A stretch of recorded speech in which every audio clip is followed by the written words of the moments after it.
저녁에는 우리가 성령님에 대해서 함께 연구할 시간이 되었습니다. 두 번째 오순절이 오고 있다. 그것이 오늘 저녁에 제가 강의할 제목입니다. 두 번째 오순절이 오고 있다. 여러분, 예수님께서요, 하늘에 승천하시기 전에, 아니요, 잠깐 부활하시고 승천하셨다가 다시 내려오셨죠. 어떻게 우리가 압니까? 막달라 마리아가 예수님을 만지려고 했을 때 나를 만지지 말아라, 아직 내가 아버지께 올라가지 않았다 그랬습니다. 그 다음에 잠깐 아버지를 뵙고 내려오신 다음에 40일 동안 제자들과 함께 계셨습니다. 예수님께서 31년 반 동안, 33년 반 동안이죠. 33년 반 동안 예수님께서 아버지를 미스하셨습니다. 하나님 아버지와 떨어져 계셨습니다. 그리고 그렇게 사랑하는 천사들과 함께 떨어져 살았습니다. 그러나 예수님께서 부활하심에도 불구하고 예수님이 어떤 의미에서 얼마나 인간적으로 볼 땐 이 사악하고 말 듣지 않고 완악한 인간들 세상이 얼마나 지겨우셨겠어요. 그러나 주님이 너무 크신 사랑으로 올라가지 아니하시고 40일 동안 예수님께서 이 땅에 머무시면서 어떤 일을 하셨습니까? 다른 일을 하지 않았습니다. 이 땅에 40일 동안 머무시면서, 다시 말해서 성령을 주시기 전에 이 땅에 40일 동안 머무시면서 무슨 일을 하셨는가? 성경은 말씀하기를 예수님께서 시편과 선지자들의 글을 펴시고, 다시 말해서 구약 성경을 펴시고 저들에게 다시 성경 공부를 가르치셨습니다. 여러분 목사님들이시여, 우리는 성령을 정말 간구하고 원하는 사람들입니다. 저도 매일매일 성령 충만하기를 얼마나 고대하며 사모하면서 기도하고 있는지 모릅니다. 아마 여러 목사님들 분명히 그렇게 하시겠죠. 우리는 성령을 원하는 사람들입니다.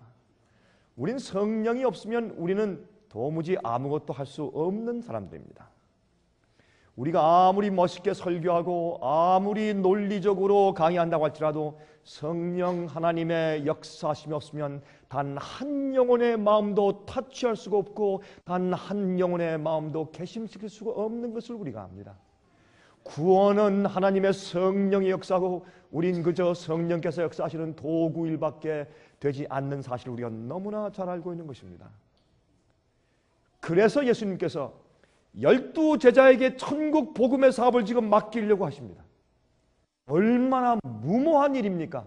얼마나 기가 막힌 일입니까? 말도 안 되죠. 여러분, 예수님께서 어떻게 이 세상에 복음을 전하시는 천국 복음 사업을 이렇게 못나고 무식하고 그다음에 성질 머리들이 있는 어부들, 세리, 이런 12 제자에게 주님께서 맡기려고 하신다는 말입니까? 이건 도무지 말도 안 되는 얘기입니다. 그러나 주님께서 그렇게 하시는 이유는 그들의 마음의 순수함을 아시고 회개함을 아시고 그 다음에 그들이 정말 예수 그리스도의 십자가를 보고서 진심으로 회개한 다음에 씻어진 그들 마음 가운데 성령을 부으셔서 충만케 하시면 그들이 합당한 예수님을 위한 증인 될 수 있는 것을 주님께서 아셨기 때문에 그 12 사람들의 어깨 위에 세상의 복음사업을 맡기고 가신 겁니다. 이건 정말 기가 막힌 사실입니다.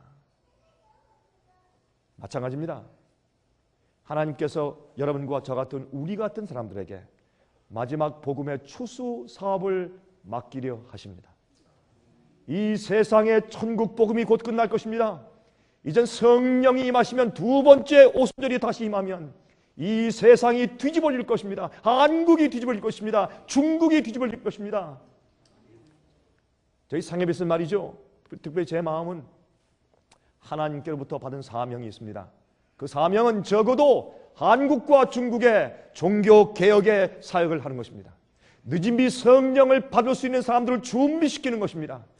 기도원에 300명 같은 사람들을 준비시키는 것입니다. 전쟁을 위해서 주님의 전쟁과 의의 전쟁, 복음의 전쟁을 하기 위해서 나왔지만은 그러나 3만 2천 명에서 10,000명으로 내려가고 10,000명에서 300명이 되었을 때 그들은 피곤하고 지쳤을 때 물을 마시게 할 때 그들은 그저 거기서 퍼져서 물을 마시지 않았습니다. 어떻게 했습니까? 그들은 얼른 물을 떠서 그들이 혀로 핥으면서 주위에 어떤 상황이 있는지를 살폈습니다. 원수가 어디 있는지, 어디에서 혹시 복병이 없는지를 살피면서 물을 마셨습니다. 자기가 아무리 목말라 죽어도 자기의 목마름을 해소시키는 것보다 그 전쟁이 더 중요했습니다. 그리고 살피는 자였습니다. 여러분들이시요, 하나님께서 마지막 시대 주님께서 택해서 쓰실 종들은 이러한 사람들입니다. 자기의 삶보다 하나님을 위한 복음의 전쟁이 더 중요한 사람들입니다.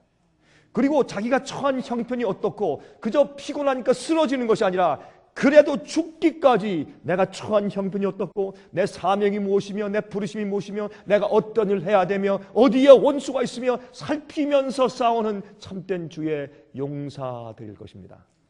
그 숫자는 하나님께서 잡아 뽑으실 것입니다. 여러분, 복음 사업을 하려는 사람들이 많습니다. 한국의 목사님들 숫자가 얼마인가 하고 우리가 조사를 좀 해보고 못을 좀 보내려고 조사를 해보니까 한 5만 명이 넘습니다. 이 한국에 이 좁은 땅덩이에 5만 명 이상의 목사들이 있습니다. 저도 놀랐습니다. 우리가 설교를 한 다음에. 그러나 하나님께서 마지막 시대 복음 사업을 끝내시고 추수 사업을 끝내시기 위해서 택하실 일꾼들은 정해 있습니다. 아무나 하는 것이 아닙니다. 주님께서 성령을 아무에게나 주시는 것이 아닙니다. 온갖 사람들이, 온갖 종류 사람들이 자기가 성령에 충만하다고 떠들고 다닙니다. 성령의 은사를 받았다, 치유의 은사를 받았다, 하늘로부터 능력을 받았다, 갑자기 계시를 받았다는 사람들이 세상에 참 많이 있습니다. 어떤 한 집사님은 이 한국 저를 만나서 악수하면서 제 눈을 쳐다봐요. 그래서 왜 그런가 했더니 목사님, 제가 최근에 하나님께로부터 성령의 은사를 받았습니다 이렇게 얘기를 해요. 그래서 무슨 은사를 받았습니까? 예, 저는 사람을 악수하면서 눈을 쳐다보면 그 사람 과거가 다 보입니다. 제가 그래서 그 앞에서 그랬어요. 제가 진지하게, 그러면 저기 종로 3가에 가서 이렇게 펴놓고 점치시면 돈 많이 버시겠네요. 제가 그랬어요. 얼굴이 빨개졌어요. 무안해서. 혈압을 해괴한 성령이 많습니다. 그러나 하나님께서 세상의 복음사업을 끝내실 마지막 성령을 충만케 하실 두 번째 오순절이 임할 때 택하신 주님의 종들이 따로 있어요. 저는 오늘 저녁에 여러분들이 그런 분들이 되시길 제가 기도합니다. 이것은 얼마나 중요한 얘기인지 모릅니다. 여러분, 그런데 예수님께서 말이죠, 제가 예수님의 초림과 예수님의 재림을 비교하면서 말씀을 드리지 않습니까? 예수님 초림하시고 승천하실 때에 40일 동안 하늘에 금방 올라가지 아니하시고 40일 동안 더 머물러 있으면서 제자들에게 하신 일이 다른 게 아닙니다. 어떻게 안수하느냐, 어떻게 병 고치느냐, 어떻게 하면 능력을 받느냐, 어떻게 복음을 전하는 설교법을 가르치신 것이 아니라 성경 말씀 진리를 다시 체계적으로 가르치셨어요. 여러분, 성령을 어떻게 받는 줄 아십니까? 많은 사람들은 기도에 가서 30일 동안 금식하면 성령을 받는다 그래요. 그래서 이상한 영이 임하는 겁니다. 여러분, 성령은 그렇게 받는 것이 아닙니다. 예수님께서 성령을 받게 인도하신 방법대로만 성령이 임하는 것입니다. 예수님께서 그들에게 성령을 주시기 위해서 너희는 다른 데로 가지 말고 예루살렘에 머물러서 위로부터 오시는 성령을 기다리라. 너희가 성령을 받으면 드디어 너희가 나를 위한 내 증인이 될 것이라고 말씀하시면서 그 일 전에 주님께서 하늘에 올라가시지 않고 40일 동안 이 땅에 남아 계시면서도 성령을 받기 위해서 그들을 준비하신 일은 다른 일이 아니라 성경 말씀을 가르치신 겁니다. 왜 사람들이 이것을 모르냐 말입니다. 왜 엉뚱한 일로 성령 받기를 고대하느냐 말입니다. 여러분이시여, 많은 사람들은 예수님의 진리는 원치 않고 예수님의 품성은 원치 않고 예수님의 능력만 원합니다. 그래서 귀신의 영이 많은 겁니다. 잘못된 영이 많은 겁니다. 여러분, 저는 눈에 보입니다. 오늘날 기독교계에 거짓 성령을 받은 사람들이 요즘 말하는 경상도 사투리로 천지백갈입니다. 얼마나 거짓 영 받은 사람들이 얼마나 많은지 몰라요. 여러분 조금 있으면 참된 성령을 받은 자들과 거짓 영을 받은 자들 사이에 큰 전쟁이 생깁니다. 그때 여러분과 저는 주님의 은혜와 자비하심으로 참 영을 받은 자들 속에 속하기를 기도합니다. 너무나 심각한 얘기입니다. 여러분, 이거는 여러분 모세가 기적을 행했을 때 무엇하기 위해서 당신의 백성을 출애굽시키기 위해서 기적을 행할 때 애굽의 마술사들도 기적을 행했습니다. 그러나 모세의 하나님의 기적의 능력에 그들이 당할 수가 없었습니다. 여러분 조금 있으면 하나님께서 당신의 종들을 통해서 크게 역사하시고 예수님의 복음에 참된 증인들이 나타날 터인데 그 증인들에게 무엇이 임하는가 하면 병 고치는 특별한 은사가 임할 것입니다. 여러분 마태복음 9장과 10장, 마태복음 9장에 있는 마지막 몇 절과 마태복음 10장 1절을 집에 가서 읽어보시기를 부탁드립니다. 예수님께서 병을 고치십니다. 귀신을 쫓아내십니다. 하나님의 아들 구세주가 이 땅에 메시아가 오시니까 그 당시에 마귀가 너무 분내서 그 당시에 특별히 마귀의 영들이 역사해서 귀신 들린 자들이 그때 아주 많이 있었습니다. 왜요? 하나님의 아들이 오니까 마귀가 분내서 사람들에게 들어와서 역사하기 시작했습니다. 그래서 예수님께서 병자도 많이 고치셨지만 귀신 들린 자를 많이 고치셨다고 성경은 기록합니다. 그때 예수님께서 병자를 고치고 어떻게 하셨습니까? 너 가서 절대로 말하지 마. 입담으로. 쓸데없는 소문 퍼지지 않기 위해서. 그래도 소문이 퍼졌지만은 사람들이요 거듭나지 않은 사람들이 누가 병 고쳤다 하면 이상한 감정적인 분위기가 생겨요. 예수님께서는 병 고친 자에게 가서 아무에게도 말하지 말라 그랬습니다. 예수님은 조용히 사람들이 막 모이고 웅성웅성하고 막 감정이 막 흘러가면 예수님 조용히 뒤로 물러가서 산에 가서 조용히 기도하셨어요. 목사님들이시요, 우리는 예수님의 종들입니다. 우리는 예수님의 종들이면 예수께서 하신 것처럼 우리도 살아야 합니다. 예수님은 자랑하신 분이 아니고 예수님은 능력을 과시한 분도 아니고 그렇게 해서 군중을 모으기 위해서 하신 분이 아닙니다. 예수님은 사람들 많이 모아서 인기 중심으로 그런 군중 심리를 이용해서 빨리빨리 복음성화 마치고 빨리 끝내서 이 세상에 당신의 왕국을 세우려고 하신 분도 아닙니다. 예수님은 급하지 않았습니다. 예수님은 감정적이 아니었습니다. 예수님은 조용히 어떤 때는 말 안 하셨습니다. 기적을 보여달라고 할 때 조용히 계시고 기적을 보여주지 않았습니다. 그분이 우리 주님이십니다. 예? 여러분 예수님을 닮으십시다. 예수님이 어떻게 하시는지를 보시면 요즘에 있는 능력 행하는 사람들 보면 그 사람들은 예수를 아는 사람들이 아닙니다. 많은 사람들이 능력을 행하고 뭐 난리 하지만 그 사람들은 제가 많이 볼 때 예수님을 아는 사람들이 아닙니다. 제 얘기를 특별히 잘 귀 감아서 목사님들 기도해 보시길 제가 특별히 부탁드립니다. 이 성령 문제는 너무너무 엄숙하고 너무 중요한 얘기이기 때문에 그렇습니다. 여러분 예수님께서 병자를 고치시는데 어떤 때 말이죠, 예수님께서 지나가실 때 예수님의 옷자락을 만들려고 그저 병자들이 그저 인산이 이루었습니다.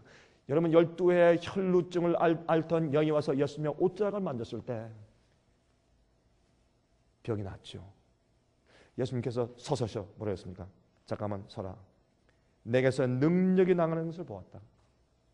그러니까 제자들이 뭐라 했습니까? 예수님 참 이상하십니다. 지금 수백 명이 밀고 당기고 지금 예수님의 옷자락 만진 사람이 수백 명입니다. 갑자기 누가 내 옷을 만졌다, 능력이 나갔다, 그게 무슨 말씀이십니까? 아니라 거기에 수백 명이 밀고 당기며 예수님의 옷자락을 만져서 능력이 나간 사람은 한 명이었습니다. 근데요, 여러분 그 헬라어 원어로 보시면 예수님께서 이제 옷자락을 만질 때 어디를 만졌는가, 예수님 옷자락을 얘기할 때 헬라말로 카나프라고 표현합니다. 카나프. 카나프는 어디인가 하면 이 여러분 소매 끝에 여기와 옛날에 그 도포 같은 그런 옷의 맨 끝자락입니다. 그게 카나프입니다. 여러분 민수기를 보시고 그다음에 레위기를 보시면 이 카나프에 뭐를 하라고 되어 있느냐면 유대인들에게 남자들은 이 카나프 옷 소매나 이 옷 그 끝에 그 옷자락에는 청색수를 따라라. 그렇게 되어 있어요. 청색수. 성경에서 색깔들이 있지 않습니까? 여러분 이 그린 색깔, 초록 색깔은 하나님의 자비와 은혜를 상징합니다. 그래서 여러분 요한계시록 보시면 4장에 보면 하나님의 보좌의 밑에 색깔이 무슨 색깔입니까? 에메랄드입니다. 그린 색깔입니다. 초록색입니다. 왜요? 초록 색깔은 유대인들의 사고방식에서 은혜를 상징합니다. 노아 홍수 때 하나님께서 물로 심판했지만 여러분 바다 깊은 데 나가서 물을 보십시오. 무슨 색깔입니까? 초록 색깔입니다. 이 세상을 당신의 은혜로 세상을 덮고 채우셨습니다. 여러분 죄악을 없애고 회개치 않는 죄인들을 없애고 새 출발하기 위해서 하나님의 은혜가 사실은 심판과 함께 하나님의 자비가 그 세상을 덮었다는 의미도 될 수 있습니다. 왜요?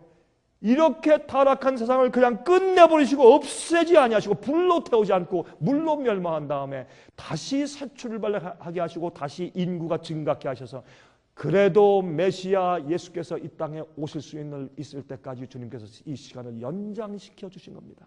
초록입니다. 빨강색은 무슨 색깔입니까? 예수 그리스도의 보혈과 용서와 구원을 상징합니다. 성소 색깔 있죠? 네? 자주색은 무엇입니까? 빨간 색깔과 청색을 합치면 자주가 됩니다. 자주 색깔은 그 당시에 여러분 그 지중해 해와 그다음에 특별히 홍해에 있는데 바닥에서 사는 아주 희귀한 그런 조개들을 가져다가 그걸 말려가지고 가루를 빻아서 물을 들이면 자주 색깔이 돼요. 그건 굉장히 귀한 것이고 비싼 것이었습니다. 그래서 이 자주 색깔 옷은 왕족이나 입고 왕이나 입는 옷이 아니었습니까? 그렇죠? 자, 그런데 그 자주 색깔은 그러므로 우리가 예수님의 피의 보혈과 청색의 뜻은 무엇입니까? 청색은 순종을 상징했습니다. 하나님의 율법과 계명의 순종을 상징했습니다. 그게 청색이에요. 예수께서 요한복음 14장에 말씀하기를 내가 내 아버지의 계명을 지키는 것을 세상에 보이려고 왔노라 그렇게 말씀을 하십니다. 이게 예수님의 순종의 생애였습니다. 예수께서 말씀하기를 나는 내가 스스로 하는 말이 아무것도 없다. 나는 내가 하는 일이 내가 스스로 하는 것이 아니라 내 아버지께서 하라는 말만 하고 아버지께서 하라는 일만 내가 행한다. 너희가 나를 믿지 않으려든 내가 하는 일을 보고 믿어라. 무슨 말입니까? 하나님 아버지의 말씀인 성경 말씀과 똑같은 생활과 행동과 일을 내가 하고 있지 않느냐? 그렇게 말씀했어요. 여러분 이렇게 우리가 말씀을 가만히 명상해 보세요. 오늘날 이 세상에 이루어지는 일들이 얼마나 가짜가 많고 얼마나 귀신의 영들이 많고 얼마나 성령이라고 말하지만 거짓 성령이 진짜 성령처럼 둔갑한 일들이 세상에서 얼마나 많이 이루어지고 있는 것을 여러분 눈을 떠서 한번 보시기 바랍니다. 그래서 성령 문제를 논할 때는 참 제가 심각해지고 저는 주 앞에 기도를 많이 합니다. 여러분 성령의 은혜와 지혜가 없으면 우리는 성령 문제를 이해할 수가 없습니다. 성령은 거룩한 영입니다. 하나님의 영입니다. 인간의 영이 아닙니다. 뽐내고 자랑하고 이 인간적인 사고방식을 가지고 있고 진리를 모르는 자에게 성령이 임할 수가 없습니다. 한 사람은 말했습니다. 목사님 제 남편이 갑자기 성령을 받았습니다. 제 남편은 믿는 사람이 아닙니다. 저를 기도원에 태워주기 위해서 차를 태워주러 왔다가 그저 지루하니까 기도를 할 때 저 뒷자리에 들어서 가만히 앉아있는데 갑자기 제 남편이 쓰러지더니 대굴대굴 구르더니 성령을 받았습니다. 제 남편이 말하기를 이 등어리에 무슨 불 같은 것이 내려오는데 뜨거워서 견딜 수 없어서 막 대굴대굴 했다고요. 하나님께서는 그런 자들에게 전혀 모르는 자에게 어떻게 거룩한 성령을 주셔서 주님의 증인되게 하시겠습니까? 주님께서 3년 반 동안 가르치시고 함께한 제자들도 40일 동안 이 땅에서 성경을 다시 펴서 가르치신 다음에 이제 성령을 받기 위해서 준비하고 기다려야 했습니다. 그때 진리를 따라서 그들이 어떻게 했습니까? 한 마음과 한 뜻으로 한 장소에 모여서 그들이 서로 죄를 고백하고 진실로 회개하고 정결케 된 마음을 가졌습니다. 그들은 자신이 죽었습니다. 하나님이 그 속에 사시는 경험을 했습니다. 이제는 하나님의 증인될 성품이 준비되었습니다. 베드로는 예수님을 부인한 다음에 주님이시여 주님 그렇게 하지 마십시오. 나중에 주님이 감옥 갈 때 나도 가고 주님 죽을 때 나도 죽겠습니다. 그때 베드로의 고백은 정말 진실된 것이었습니다. 그러나 그의 마음 가운데는 자기를 그가 정말 몰랐습니다. 나중에 닭이 울기 전에 3번 그가 부인했을 때 깜짝 놀랐습니다. 자기 속에 준비되지 못한 자기를 드디어 발견하고 그는 산으로 올라가, 여러분 초대교회의 그 역사에 의하면 그의 무릎이 낙타의 무릎이 되듯이 예수께서 무릎 꿇고 기도하신 그 겟세마네 동산의 반석 위에서 그가 밤새도록 통곡하며 회개하는 기도를 했습니다. 여러분, 예수님께서 그의 회개를 하셨습니다. 그리고 어땠습니까? 요한복음 끝장 21장에 보세요. 여러분, 예수님께서 이 갈릴리 바닷가에서 그 5명의 제자를 만나신 다음에 그들을 놓고 예수님께서 어떻게 했습니까? 아침을 조반을 차리고, 그렇죠? 그들이 온 다음에 베드로는요, 우리가 베드로를 좋아하죠. 베드로는 실수가 많지만 그러나 진실된 사람이었습니다. 여러분, 밤새도록 고기를 잡는데 고기가 없는 겁니다. 예? 예수님 따르다 보니까 출교당했어요. 예수님 따르다 보니까 신발 다 떨어져. 돈 떨어져, 옷 떨어져, 신발 떨어져. 꼭 무슨 유행가 가사 같아요. 다 떨어지고, 예? 멸시받고 교회 출교당하고 사람들이 완전히 광신자 취급하고 망했어요. 인간들을 볼 때는. 그래서 베드로가 말했습니다. 나는 고기나 잡으러 간다. 그랬더니 다 우리도 가렵니다. 형님 다 따라왔습니다. 왜요? 신발 사고 옷을 사야죠. 고기를 잡아야죠. 그들이 알고 있는 것은 고기 잡는 것밖에 없으니까 다시 가서 고기를 잡는데, 여러분 갈릴리 바닷가는 굉장히 물이 맑기 때문에 밤에 고기를 잡습니다. 밤새도록 그물을 던지고 고기를 잡는데 그러니까 그 갈릴리 호수에서 잔뼈를 굵은 이 사람들이 밤새 피라미 한 마리 못 잡았다는 것입니다. 해가 떠오르는데 한 마리도 없습니다. 여러분, 그때에 우리 주님은 해변가에 서서 그들이 헛수고하는 모습을 가만히 지켜보셨습니다. 여러 목사님들이 교회에서 고생하고 희생하고 어렵고 어떤 때는 평신도들과 장로들한테 당하고 어떤 때는 그만 목회다 때려치고 싶은 생각이 들어가고 절망감이 들어가고 실망하는 것을 예수님께서는 하늘 성소에서 여러분과 저를 계속 쳐다보고 계신단 말입니다. 우린 버림받지 않았습니다. 우리가 진리를 사랑하고 주님의 증인되기 위해서 온 마음과 뜻을 다해서 헌신할 때 주님은 우리를 버리지 않으십니다. 그때 예수님께서 쳐다보고 아침에 물었습니다. 여보시오, 고기 좀 잡았소? 말도 마시오. 피레미 한 마리 없소. 예수님께서 이쪽에 한번 그물 좀 던져보세요. 이쪽으로.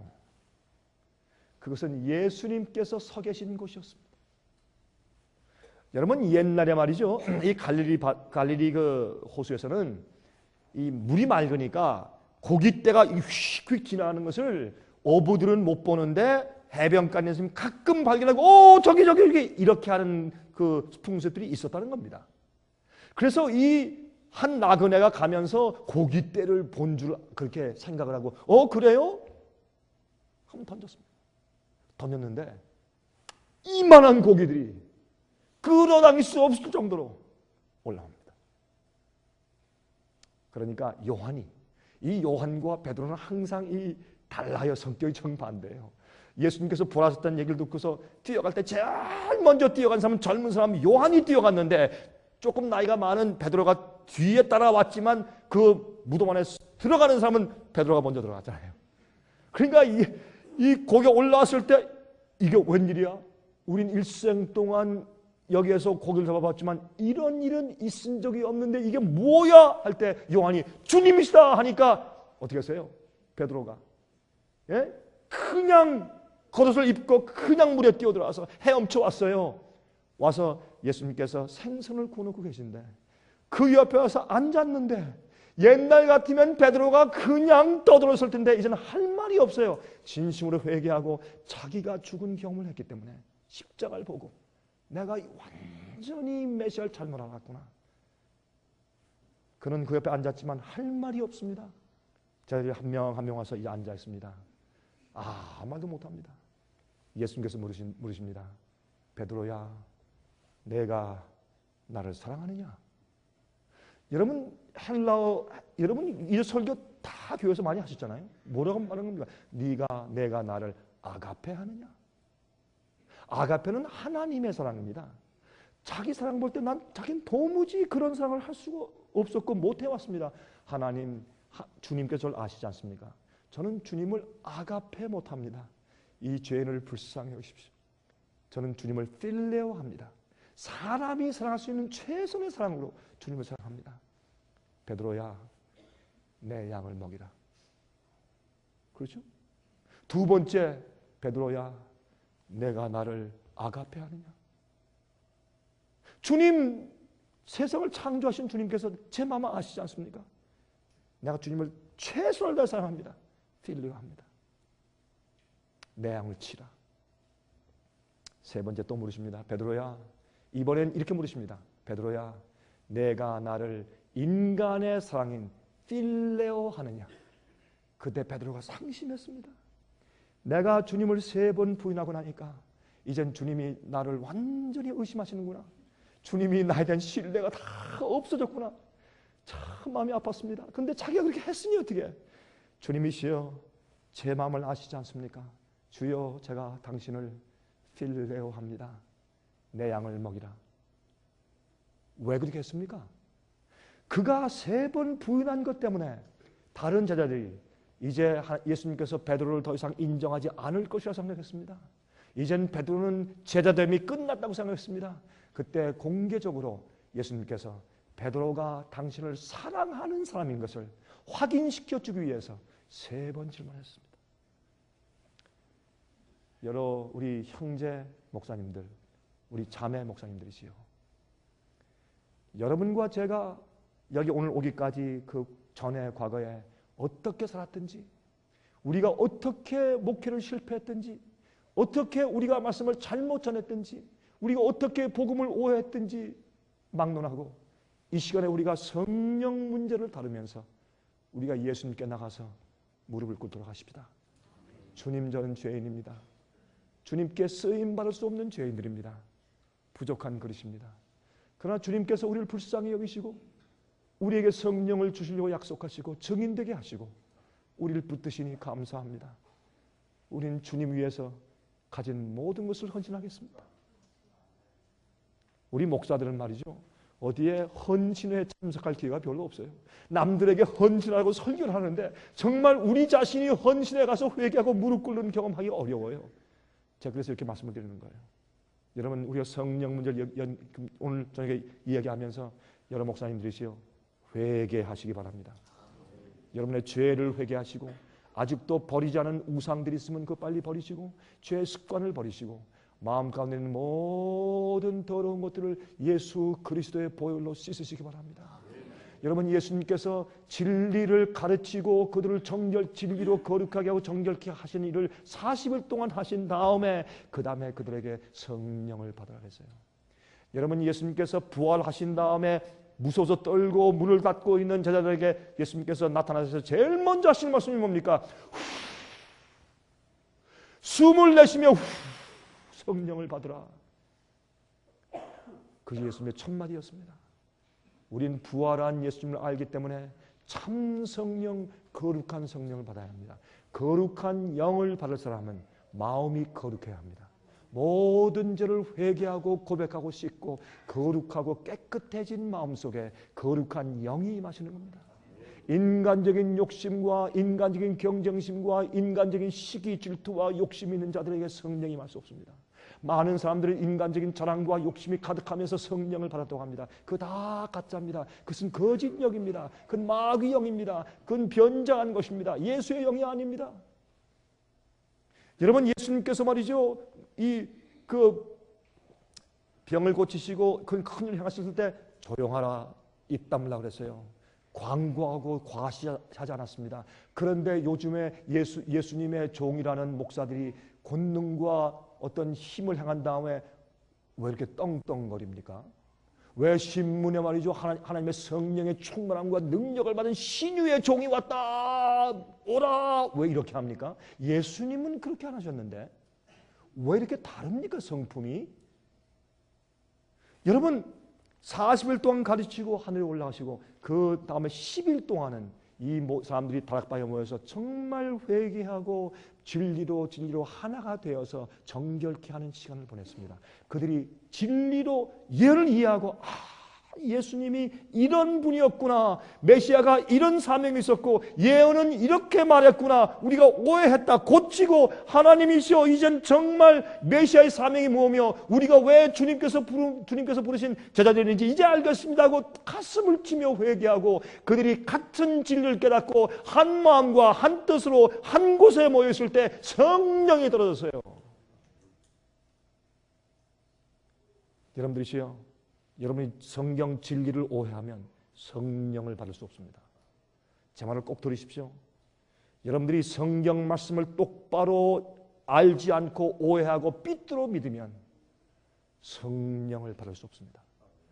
요한복음 14장에 예수께서 말씀하기를 보혜사 성령이 너에게 마시면 너희를 모든 진리로 인도하실 것이요 내가 너에게 한 모든 말을 그가 너에게 생각나게 할 것이라 했습니다. 예수님이 이 땅에 계시지 않고 보이지 않기 때문에 예수님 대신 우리에게 깨닫게 하고 성경 말씀을 깨닫게 하고 우리에게 하늘의 지혜를 주시는 분으로 임하신 분이 성령입니다. 우리가 성령을 이용해 먹고 권능과 힘을 받고 그러기 위해서 성령을 주신 것이 아니라 성령을 보내신 목적이 우리에게 진리와 말씀을 가르쳐서 확신시키게 하기 위해서 성령이 난 것입니다. 그래서 우리가 말씀으로 채워져서 가득해서 준비되면 그러면 주님께서 뭘 주십니까? 권능을 주십니다. 성령의 임무는 우리를 말씀으로 확신시키고 진리로 하나님을 알게 인도하시는 것이 성령의 역할이요. 그렇게 된 자에게 다시 말해서 이제는 복음을 전할 때 뭐가 필요해요? 권능이 필요해요. 안 그러면 우리가 성령의 파워가 없으면 어떻게 복음을 전해서 저 딱딱한 마음들, 저 이상한 철학을 가진 사람들, 별하별 종교들, 별하별 파들, 완악하고 오류에 쌓여있고 어둠에 쌓여있는 저 많은 사람들에게 어떻게 진리의 빛을 그들에게 전해서 그들을 설득해서 깨닫게 하고 그 완악한 마음을 깨뜨릴 수 있냐 말이에요. 그건 성령께서 하시지 않고는 전혀 불가능한 일 아닙니까? 그래서 성령께서 능력을 주어도 절대로 자기를 나타내거나 자기만 하지 않을 수 있는 예수님의 말씀만 할 수 있게 변화된 그런 자들이 준비될 때 그때 권능을 주세요. 그 권능을 남용하지 아니하고 권능을 주어도 하나님만 높이고 예수님의 말씀과 진리만 높일 수 있도록 준비된 자로 안전하게 준비되어 있을 때 주님께서 인치시면서 그들에게 성령의 파워를 주실 것입니다. 여러분 제 말이 잘못됐습니까? 이렇게 우리가 성령을 받아야 합니다. 성령을 받는 목적과 성령을 받는 내용과 성령을 받는 모든 이 모습들이 오늘날 이 기독교 안에 이게 뒤죽박죽이 되어 있습니다.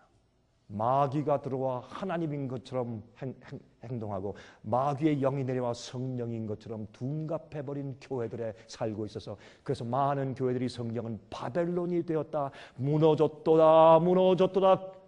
큰성 바벨론이요 귀신이 모이고 악령이 모이는 처소가 되었다고 성경은 그렇게 말하고 있는 것입니다. 제가 하는 말이 아닙니다. 그러면 우리가 성령 문제를 얘기할 때 이 문제를 먼저 알도록 하십니다.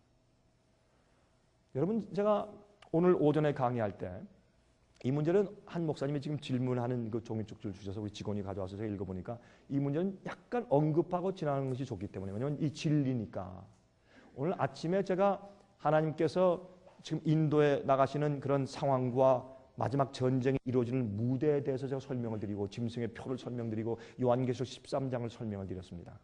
근데 거기 맞춰서 어떤 목사님이 참 정직하시고 그다음에 그 마음 가운데 정말 진리를 사모하시는 그런 목사님 같아요. 그 내용을 읽어보니까. 근데 이런 의문을 제가 줬어요. 골로새서 2장을 보면 골로새 1장 2장을 보면 그 내용들을 읽어보면 사도 바울이 말씀하기를 예수님께서 십자가 위에서 의문의 율법을 못 박으시고 거기 말씀하기를 어떻게 했습니까? 예? 안식일에 대해서 더 이상 평론하지 말게 하라. 먹고 마시고 이런 것들 이런 의문에 쓴 증서에 있는 그런 것들은 더 이상 언급하지 말아라. 이런 것들은 장차 오는 일들에 대한 그림자다. 그렇지 않습니까? 그러므로 안식일 제7일 넷째 계명 말하는 것은 이것은 왜 의문의 율법을 예수님께서 십자가에 못 박았는데 왜 또 얘기하느냐? 그리스도인의 안식일은 주일이 아니냐, 부활하신 날이니까. 또 한 가지는 아무 날 지키면 어떻느냐, 이런 마음 가운데 의문입니다. 이거는 우리가 성령 문제를 얘기할 때 앞으로 말씀드렸지만 앞으로 오는 장래 큰 대장투에 있어서 이건 큰 이슈가 될 것이기 때문에 계명 문제가. 그래서 마지막 주님의 교회의 특징을 말씀드렸지만 하나님의 계명을 지키며 예수의 믿음을 가지고 지키는 자라고 성경을 설명하기 때문에 이 문제는 중요한 이슈예요. 근데 여기에 이렇게 설명을 좀 드려야 합니다. 여러분 신명기서를 읽으시면 특별히 신명기 30장, 31장 쭉 가면서 읽어보십시오. 거기 보면 이런 말씀이 나옵니다. 하나님께서 십계명을 당신의 친손으로 두 돌비에 기록하신 다음에 그것을 지성소에 있는 법궤 안에 두시고 모세에게 국가법, 경제법, 위생법, 절기제도 모든 이러한 제도에 대한 모세의 의문의 율법 그 사람들은 한 나라고 사회이기 때문에 그들이 지켜야 할 준수할 법들 여러분 그들이 지킨 건강법은 지금 지켜도 아주 좋은 거예요. 그러나 이런 것들을 마치 어떤 십계명과 똑같은 입장에 놓을 수 없기 때문에 그러한 것을 의문의 율법이라고 하고 그걸 이 책에 모세가 직접 하나님이 기록하신 것이 아니라 모세가 기록한 다음에 그것은 법궤 곁에 그 두루마리를 두어라 라고 말씀하셨어요. 그래서 의문의 중서와 십계명은 전혀 다른 것을 성경이 증거하고 있어요. 성경에 십계명을 폐했다는 말씀은 없어요. 의문의 증서를 폐했지. 왜? 이 의문의 증서는 절기를 지키는 것도 특별히 그러면 안식일을 편언하지 말라. 이것은 여러분 다 아시지 않습니까? 제가 괜히 이렇게 설명하는지 모르겠어요. 헬라 말의 안식일들입니다. 영어 성경에는 Sabbath에서 S자를 붙여서 안식일들로 번역되는 것을 우리가 여러분 영어 성경에서 볼 수 있어요. 헬라 말로 사바톤 복수입니다. 그게 무슨 말입니까? 그것은 절기 안식일들을 말합니다.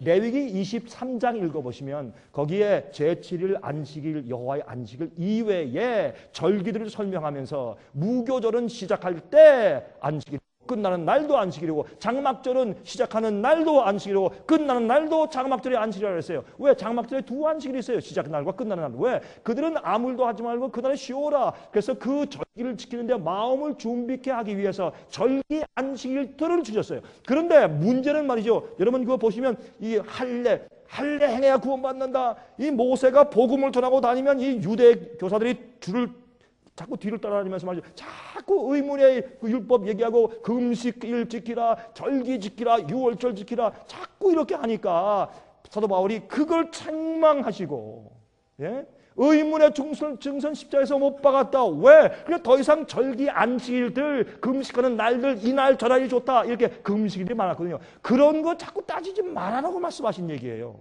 그건 안식일 폐한 얘기가 아니거든요. 그럼 왜 넷째 계명 폐해요? 10계명 다 폐하지? 이게 말이 안 맞는 얘기거든요. 자, 그러면 많은 사람들은 9계명은 다 지키러 가면서 넷째 계명만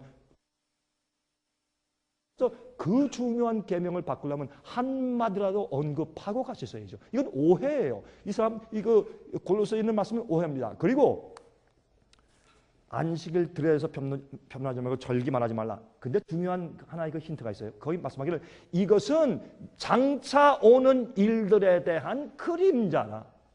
왜요? 절기는 앞에 오는 일을 위한 예언이었어요. 유월절은 예수님께서 오실 십자가 돌아가시는 날을 말하는 것이에요. 그렇죠? 무교절은 그 이후에 오순절 이게 전부 다. 그러니까 이 절기 제도 자체가 앞으로 오는 메시아가 장차 오실 것에 대해서 그들이 행하면서 기억하도록 하기 위해서 주신 것이 절기 지키는 것이에요. 그것은 장차 오는 실제 양을 잡아 죽일 때 실제 어린 양이신 예수께서 오시면 원래 원형이 오면 그들의 상징은 다 패하는 것이에요. 그래서 앞으로 오는 일들의 장차의 그림자라고 했어요. 근데 안식일은 앞에 오는 일의 그림자가 아니에요. 반대예요. 과거에 하나님께서 세상을 6일 동안 창조하시고 제7일에 쉬었음이라 그럼 너희도 쉬어라. 내가 이 날을 복주고 거룩하게 하고 쉬었다라고 말씀하신 과거에 이루어진 창조 기념일에 대해서 말씀하신 거기 때문에 장차 오는 일의 그림자가 아닙니다. 정반대입니다. 그래서 사람들이 가끔 그것을 오해하는 것입니다. 그러므로 제가 이 얘기를 왜 하느냐? 아까 말씀드렸죠. 계명을 지키고 안식을 지키는 행함으로 제가 구원받습니까? 아닙니다. 예수 그리스도의 나의 구세주의 보혈의 은혜로 구원받고 예수님의 그 은혜를 믿음으로 주의 이름을 믿고 주님 앞에 굴복함으로 그 회개함으로 저는 구원받습니다. 저는 은혜와 믿음으로만 구원받는다고 분명히 믿는 사람입니다. 근데 제가 왜 안식일을 가르치고 왜 안식을 제가 준수하는가? 다른 게 없습니다. 저는 주님을 기쁘시게 하기 위해서 사는 사람입니다. 주님께서 말씀하신 모든 것은 전 다 하고 싶어요. 몰라서 그렇지. 주님 저에게 말씀해 주십시오. 이 종이 듣겠습니다. 말씀하십시오. 또 뭐 있습니까? 제가 또 뭐 버릴 거 있나요? 또 뭐 할 거 있나요? 주님께서 하라 하지 말라. 계명은 두 가지가 있어요. 하라 하지 말라. 여러분 에덴 동산에도 똑같았어요. 하라 하지 말라. 너희는 이 에덴 동산에 있는 생명과실과 다른 과실은 다 먹어라 하라. 그러나 중앙에 있는 선악을 알게 하는 이 나무는 따먹지 말라. 그게 계명이었어요. 예? 하라 하지 말라. 계명이 10계명에도 하라 하지 말라요. 주님 지금 말씀해 주십시오. 나 그렇게 따라서 하겠습니다. 저는 그게 너무 좋아요. 기쁘고 김이 안 되고 저는 주께서 말씀하시면 다 하고 싶어요. 왜요? 그것이 제가 주님을 사랑하는 것을 표현하는 길이기 때문에. 예? 그리고 저는요 구원받았기 때문에 예수님의 보혈의 은혜로 믿음으로 구원받았기 때문에 그 열매가 저는 주님의 계명을 지키는 것입니다. 주님 뜻대로 하는 것입니다. 제가 그렇게 한다고 그것이 공로가 되어서 쌓여서 저를 구원합니까? 천만의 말씀입니다. 예수님이 저를 구원하십니다. 그러나 제가 주님의 뜻대로 살고 주의 계명을 지키는 이유는 다른 게 없습니다. 나를 구원하신 나의 구세주 창조주 하나님께서 주님께서 손 하나 까딱 하시면 내가 먼지가 될 수밖에 없는 그런 놀라운 주님께서 말씀하기를 내게 꼭 필요하니까 주님께서 내 충성과 믿음을 시험하시니까 또 주님께서 그렇게 해야 그것이 주님을 사랑하는 것이니까 내 계명을 지키라. 알겠습니다 아버지. 내가 무슨 말을 하겠습니까? 내가 주님 사랑하고 주님 위해 사는 생명인데 내가 못할 것이 뭐 있습니까? 죽으려면 죽을 텐데. 감사합니다 주여. 전 그래서 계명을 지킵니다.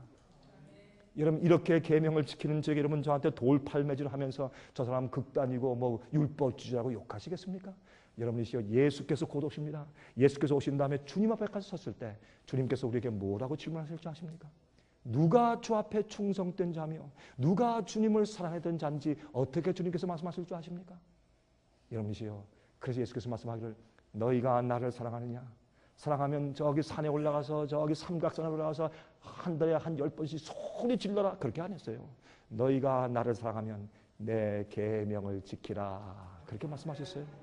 그게 주님을 사랑하는 법이 그거밖에 없어요. 성경에 그것만 얘기했어요. 내 이웃을 사랑하면 주님 사랑하는 것이죠. 맞죠? 근데 그게 뭐예요? 내 이웃을 어떻게 사랑해요? 5째 계명부터 10째 계명을 지키면 그것이 이웃을 사랑하는 것이에요. 여러분 예수께서 말씀하기를 이것이 율법과 순자의 강령이라고 말씀하시면서 10계명을 말씀하실 때 어떻게 했어요? 너희 주 하나님을 너희 온 마음과 뜻과 정성과 목숨과 힘을 다하여 주 하나님을 사랑하고 그것이 뭐예요? 첫째부터 넷째 계명을 지키는 것이에요. 내 이웃을 내 몸처럼 사랑하라. 사람 이웃 사랑한다. 탐내면서 이웃 사랑해요? 천만에요. 가늠하는 생각을 품고서 이웃 사랑해요? 천만에요. 도적질하면서 사기치면서 이웃 사랑할 수 있어요? 안 돼요. 이웃을 사랑하는 유일한 길은 5째부터 10째까지 계명 지키는 것이 사랑하는 길이에요. 하나님 사랑한다. 하나님 사랑해요. 사랑해요 하면서 마음 가운데 우상 품으면 사랑하는 거 아니잖아요. 하나님을 사랑하는 유일한 길은 첫째 계명부터 넷째 계명까지 지키는 것이 주님을 사랑하는 유일한 방법이라고 성경은 선포합니다. 이거 제가 잘못됐어? 이거 아니면 여러분 와서 저한테 따지세요. 찾아보세요. 주님 사랑하는 방법을 성경에 다른 것 준 거 있는가? 이렇게 분명한 것을 마귀는 말이죠. 계명 얘기하면 율법주의자, 바리새인 이렇게 율법 지키는 얘기하고 계명 얘기하면 사람들이 이상하게 만드는 그런 소문을 교회에 쫙 퍼뜨려 놓았어요. 옛날에는요. 유대교회 당시에 율법을 지키는 율법주의자가 되어서 바리새인 돼서 망했어요. 지금 이 세상은 반대예요. 자유주의가 되어서 계명과 율법을 폐하고 버리기 때문에 망해요. 옛날과 지금은 마귀가요. 옛날에 그렇게 했다가 그렇게 성공했는데 요즘에는 그걸 반대로 해서 교회에서 큰 성공을 거두고 있는 것을 기억하시기 바랍니다. 시간이 많이 지났습니다. 왜냐하면 제가 이 성령 문제를 하려니까 제 가슴에 있는 말을 좀 해야 되기 때문에 이렇게 한 다음에 여러분과 제가 한 마음이 되어서 이제 성령 문제를 좀 논하려고 제가 긴 서론을 말씀드린 것입니다. 자, 이제 빨리 가도록 하십시다. 두 번째 오순절이 오고 있다. 여러분, 이 우주의 은하계가 많습니다. 은하계가 수없이 많습니다. 이 은하계는 정말 기가 막히죠. 이 허블 전자망원경으로 저 멀리 있는 은하계를 찍었습니다. 은하계가 이렇게 원판처럼 되어 있습니다. 여러분과 제가 살고 있는 우리의 은하계도 이런 식으로 되어 있는데 별들이 쌓아져 이렇게 이 어마어마한 수백억 수조 개의 별들이 이렇게 쌓아져 돌고 있습니다. 은하계의 중심을 향해서 돌고 있어요. 지구도 돌고 달도 돌고 태양계도 돌고 은하계도 돌고 온 은하계들도 돌고 온 우주가 우주의 중심인 하나님의 보호를 향해서 돌고 있습니다. 자, 그런데 재밌는 것은 말이죠. 이 우리가 속한 우리 은하계에 혹성들이 존재하고 살아남을 수 있는 유일한 그 장소는 테두리가 여기입니다. 여기에서 조금만 가까이 위치하면 빨려 들어가서 없어져 버리기 때문에 안 됩니다. 조금만 밖으로 가도 저쪽으로 튕겨가 버리기 때문에 안 되고 이건 있을 수가 없습니다. 그래서 이 우리 은하계에 우리의 속한 이 은하계에 지구가 하나뿐인데 인간이 사는 것이 이 존재할 수 있는 그 테두리가 딱 여기입니다. 이 안에 여기서 태양계가 돌고 있어야 합니다. 그래야 우리가 존재할 수 있습니다. 그런데 우리가 존재하는 태양계가 딱 그 테두리 안에 있습니다. 여기서 태양계 중심으로 돌고 있습니다. 태양계가. 이 어마어마한 창조의 신비를 보면서 사람들이 하나님이 없대요. 이렇게 어리석은 사람들이 세상에 많습니다. 여러분, 그래서 이 지구는 허공에 마치 떠 있는 것 같지만 아닙니다. 하나님께서 질서 있게 이 지구를 주관하고 주님께서 인도하시지 않습니까? 자, 이 지구 주위에도 무수한 별들이 많습니다. 그런데 그 안에 사람들이 이렇게 많아요. 그런데 하나님께서 왜 여러분과 저를 목자로 택했을까요? 하나님께서 우리를 아시고 왜 우리를 이 자리에 두시고 우리에게 복음을 맡기셨을까요? 하나님의 섭리 아닙니까? 그런데 어떤 때 말이죠. 우리가 저 무수한 별들을 보면서 우리의 존재 생각합니다. 내가 과연 이 우주에 뭐냐? 이 방대한 우주의 먼지 같은 존재고 호흡이 끊어지면 아무것도 아닌데 왜 주님께서 나를 그렇게 사랑하실까? 왜 주님께서 나를 그렇게 도와주시고 나를 아시고 나를 정하시고 주님께서 섭리로 인도하실까? 이건 하나님의 은혜요 신비가 아닐 수가 없는 것입니다. 왜 내가 태어났을까? 여러분이 왜 태어났습니까? 여러분 그 어머니 아버지에게 엄마 아빠 나 좀 낳게 해줘, 나 답답하다 나가게 해줘 그렇게 부탁한 적도 없습니다. 그런데 주님께서 우리를 태어나게 하셨습니다. 이것은 하나님의 신비와 기적입니다. 이렇게 어린 아이가 태어납니다. 그렇죠? 이렇게 태어난 어린 아이들이 이제 계속 배우면서 자랍니다. 이 아이는 지금 그림들은 제 손자입니다. 제 어릴 때 손자의 그림입니다. 귀엽죠? 그런데 그 어린 아이들이 자라서 이렇게 성품을 이루고 지식이 들어가고 주님께서 만들어주신 이 두뇌 속에 이 두뇌의 기억력 장치 컴퓨터 칩 속에 계속 지식이 들어갔습니다. 그런데 이 지식이 온갖 잡탕이 들어가고 온갖 잡탕에 여러분 습관들이 들어가서 주님께서 그것을 씻어내셔야 합니다. 청소가 안 되면 그 청소는 예수 그리스도 임마누엘의 보혈의 피로만 씻을 수 있어요. 비누로도 안 되고 세탁비누로도 안 돼요. 그거는 예수님의 보혈의 피로만 씻는데, 왜냐하면 주님의 사랑에 감동돼서 눈물을 흘리면 죄가 나가고 악이 나가기 때문에 그거밖에는 그 씻을 길이 없어요. 그래서 예수님께서 오실 때 그냥 죽을 수도 있는데 십자가에 죽으신 것은 그 당시의 죽음 가운데 가장 끔찍한 것이었기 때문에 나는 너희를 구원하기 위해서 어디까지도 갈 수 있다라는 것을 보여주신 것이 십자가의 사랑입니다. 그걸 볼 때 우리는 무너지고 우리는 그 속에서 정결함을 받는 것입니다. 죄가 나가고 의를 사랑하고 죄를 미워하게 됩니다. 그게 성소제도의 목적입니다. 성소제도를 주신 것은 이 딱딱한 마음 가운데 양이 죽는 것을 보면서 내가 잘못했는데 왜 죄 없는 양이 죽는가? 앞으로 오는 메시아를 기억하면서 그들이 회개하는 마음을 가지고 그들이 죄를 미워하고 의를 사랑하게 만들기 위해서 여러분이시여 성소제도를 줬습니다. 그런데 이 완악한 유대인들이 어떻게 했는지 아십니까? 아침만 되면 양들을 끌고 오느라고 지평선이 뽀였어요. 계속 매일매일 양들 끌고 오느라고. 그 사람들이 어떻게 했는지 아십니까? 나 죄 지면 우리 집 뒷뜰에 양들 많아, 염소 많아, 또 한 마리 끌고 가면 되지. 앞으로는 메시아의 죽음을 이해하지 못하고 양 자체의 죽음이 있는 줄 알아요. 많은 사람들은 말이죠, 예? 그저 이 반지에 십자가 새기고 목걸이 십자가 새겨서 그러면서 어떤 때 그 십자가 구원하는 줄 알아요. 그 십자가를 우상으로 만들었어요. 죄를 진 다음에 교회 와가지고 주여 죄인입니다. 나 죄의 짐보대 가져왔으니까 주님 내려놓을 테니까 용서해 주세요. 맨날 죄 짓고 용서받고 죄 짓고 용서받고 무슨 면죄권을 파나? 면죄권 팔아요. 그래서 죄 용서해 준다는 명목으로 돈 벌어요. 사람을 가지고 돈 버는 것이 비즈니스 하는 것이 교회예요. 오늘날 잘못된 복음 가지고 두려운 일이에요. 앞으로 하나님께서 심판하실 때 엄청난 심판과 비밀을 드러내실 때 폭로하실 때 별일이 우리 다 이해하게 될 것이에요. 우리는 그렇게 하면 안 됩니다. 우리는 주님 안에서 좀 거룩한 생활과 거룩한 복음을 알고 우리 전해야 될 것입니다. 제가요 남미에 가는데 남미에 가서 이제 한 도시에 가서 더 적은 도시로 이제 집회 장소로 가려고 탔는데 그 비행기가 적은 비행기예요. 한 그제 제가 보니까 한 12명 타는 조그만 비행기예요. 근데 비가 오니까 흔들리는데 그냥 이 비행기가 막 이렇게 흔들리는 게 공중에서. 그러니까요. 저는 흔들리는데 제 마음가운데 그 두려워할 필요가 뭐 있어요. 저는 가끔 그런 얘기해요. 내 사명이 마치기 전까지 난 안 죽는다. 비행기가 떨어져 수백 명이 죽어도 나는 안 죽는다. 왜? 내가 잘나서가 아니라 내가 해야 할 사명, 주께서 맡기는 사명이 안 끝났으면 죽지 말아야지. 그러나 끝났으면 죽는 거예요. 죽으면 죽는 거지. 내가 내 생명이 주님 안에 있고 내가 주님께서 내 죄를 사하시고 나를 구원을 베푸신 주님의 사랑을 내가 아는데 뭐 때문에 죽음을 두려워할 거예요? 그래서 이제 막 흔들리래. 이거 흔들리는 뭐야? 그냥 가만히 있었어요. 그때 제 옆에 남미에는 거의 다 로만 캐토릭 아니에요. 그래서 제 옆에 탄 사람들이요. 여기 금으로 두껍게 목걸이 그다음에 금반지를 또 온 10손가락에 다 낀 것 같아. 이런 사람들이 다 같이 탔는데 이 사람들이 왜 그때 부활절이거든. 이건 다 탔는데 이 사람들이요 십자가에 키스 안 하고 정신이 없어요. 이게 또 요막 그래서 또 그다음에 이 목걸이 걸어 또 키스하고 이러고 왜 그래? 십자가 그들 뭐 생명 십자가 자체가 그들에게 생명 주고 뭐 죽음에서 보호하나요? 예수님이 하시지. 이게 문제예요, 여러분. 이게 오늘날 기독교인들도 그렇게 됐어요.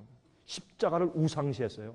교회 오면 자동적으로 십자가가 목사의 설교가 그들의 죄를 용서하는 것처럼 착각했어요. 죄는 버릴 마음이 없고 용서만 받아요. 예?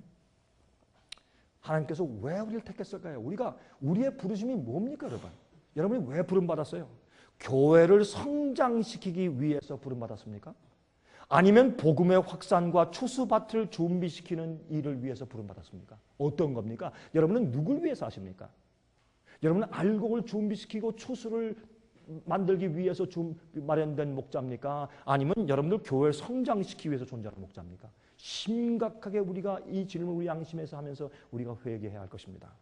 여러분 교인들이 중심입니까? 진리가 중심입니까? 어떤 때는 말이죠. 교인들이 하나님보다 더 무서워요. 저도 해봐서 알아요. 여러분 그렇지 않습니까? 우리가 누구를 더 중요시 여기는가? 진리를 중요시 여기는가? 교인 숫자를 중요시 여기는가? 마태복음 24장 5절부터 14절 보시면 제가 이건 이미 말씀드렸으니까 좀 지나가겠습니다. 예수님께서 마지막 시대 징조를 쭉 말씀하시면서 마지막에 어떻게 해요? 예, 전쟁들, 천연재해들, 나중에 환란 때 사람들 우리를 넘겨주는 그런 일들 말씀하시면서 거짓 선지자를 말씀하시고 나중에 이 천국 복음이 모든 민족에게 증거되기 위하여 온 세상에 전파되니 그제야 끝이 올 것이라. 참된 복음, 오늘날 거짓 복음이 판을 치니까 그거 말고 진짜 복음. 그래서 요한계시록 14장에 천사가 날아가면서 말하기를 그 천사가 공중에 날아가서 모든 민족과 백성과 방언과 사람들에게 전파할 영원한 복음을 가졌더라. 타협되지 않은 진짜 복음, 변치 않는 복음. 내가 당신을 영원히 사랑합니다. 무슨 말이에요? 내 사랑은 변치 않습니다. 그런 뜻이에요. 영원한 복음. 옛날 아담 때부터 에덴 동산에서 양을 잡아서 가죽옷을 입히면서 말씀하신 그 복음. 예수께서 오실 때까지 변치 않는 예수님의 복음, 다른 복음 말고 그 복음을 세상 온 백성들과 방언들과 민족들에게 전파해야 된다라고 해서 영원한 복음을 말하는 얘기가 나와요. 여러분 이 천국 복음, 진짜 복음이 모든 민족에게 증거되기 위하여 온 세상에 전파되니 그제야 끝이 온다고 말했어요. 그러므로 예수님께서 성령을 보여줄 오순절 바로 전에 그들에게 어떻게 말씀을 가르치시고 참된 복음을 설명하신 다음에 올라가셨잖아요. 그때 그들이 성령을 받았어요. 지금도 두 번째 오순절날 성령이 올 때 똑같습니다. 예수님께서요 지나갔을 때 어떤 예수님의 옷자락을 만져 그 병 나니까 난리가 났었어요. 그런데요, 사도행전 보세요. 사도행전 4장입니까? 거기 보면 베드로가 지나갈 때 사람들이요, 베드로의 그림자라도 덮일까 해서 몰려들었어요. 베드로의 그림자가 지나갈 때 덮여도 그들의 병이 나았어요. 그만큼 파워가 있었어요. 여러분, 근데 회개하고 거듭난 베드로였기 때문에, 예수님께만 영광 돌리고 자기는 아무것도 아닌 것을 아는 베드로였기 때문에 그런 파워가 생긴 것이에요. 그러면 여러분 보세요.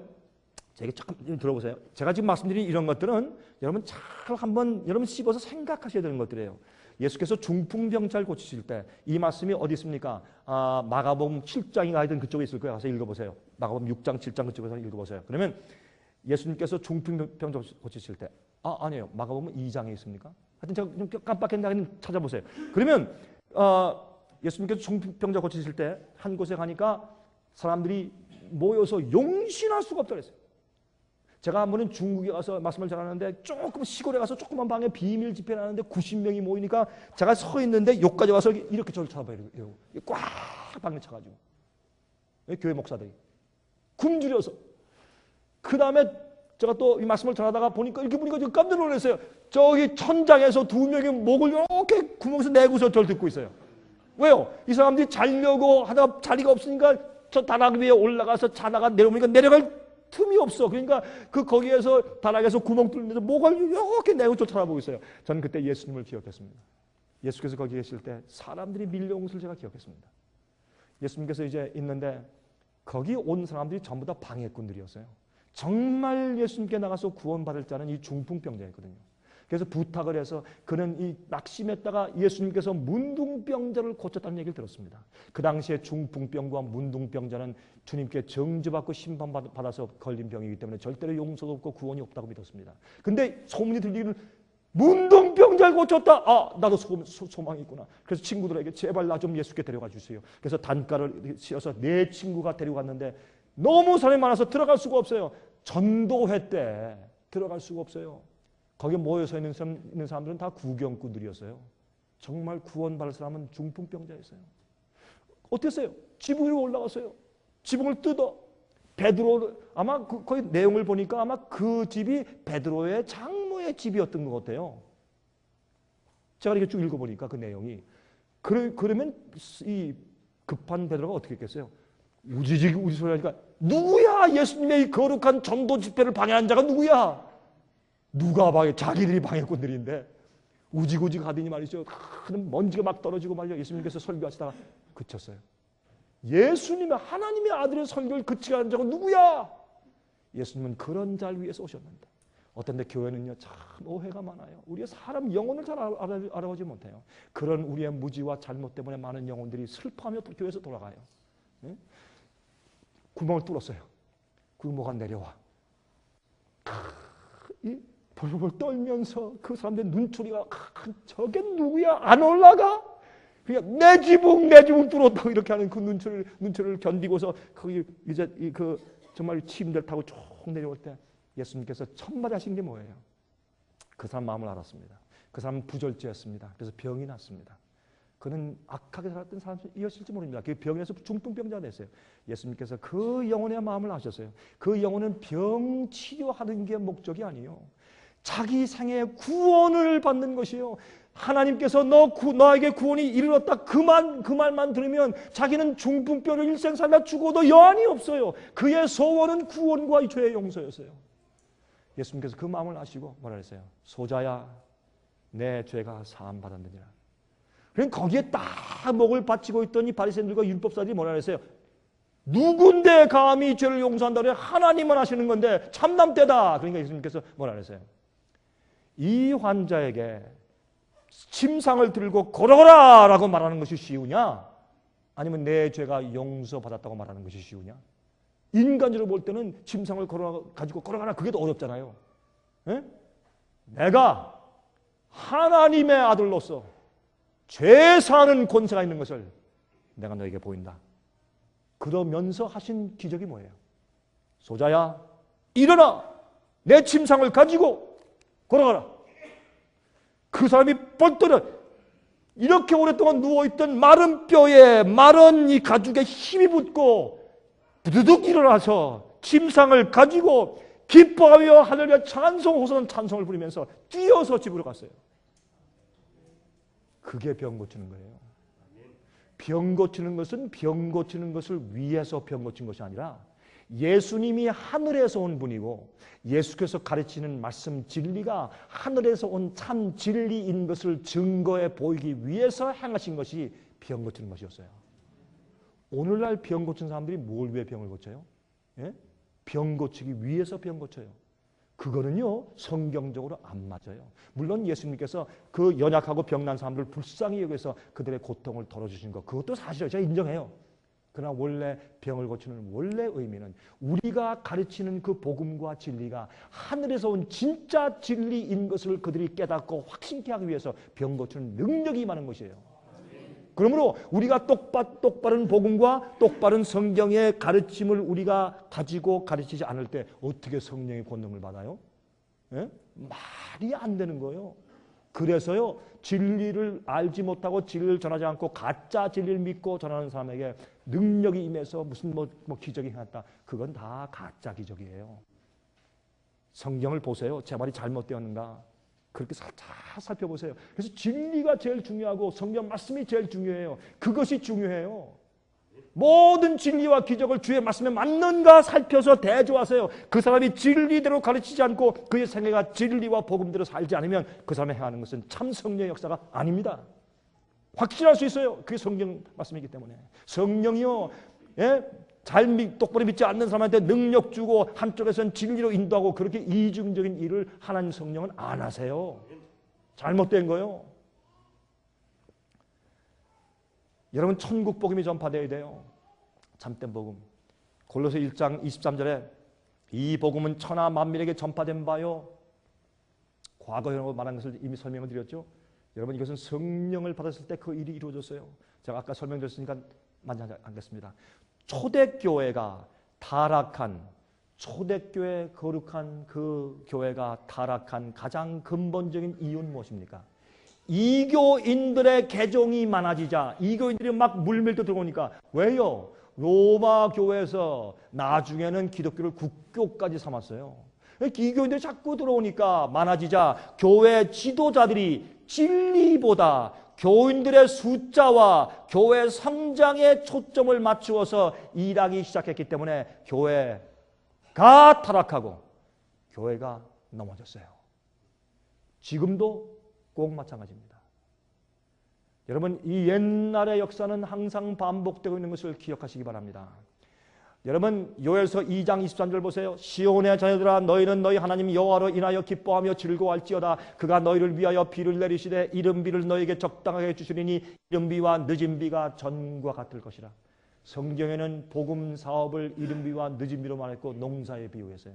여러분 왜 그렇습니까? 이른 비는 겨울을 지나며 딱딱하고 메마른 땅이 봄에 내리는 이른 비로 부드러워지고 촉촉해집니다. 이른 비를 받음으로 안에 그 땅 밑에 있는 그 씨앗이 싹트고 발화할 수 있는 것입니다.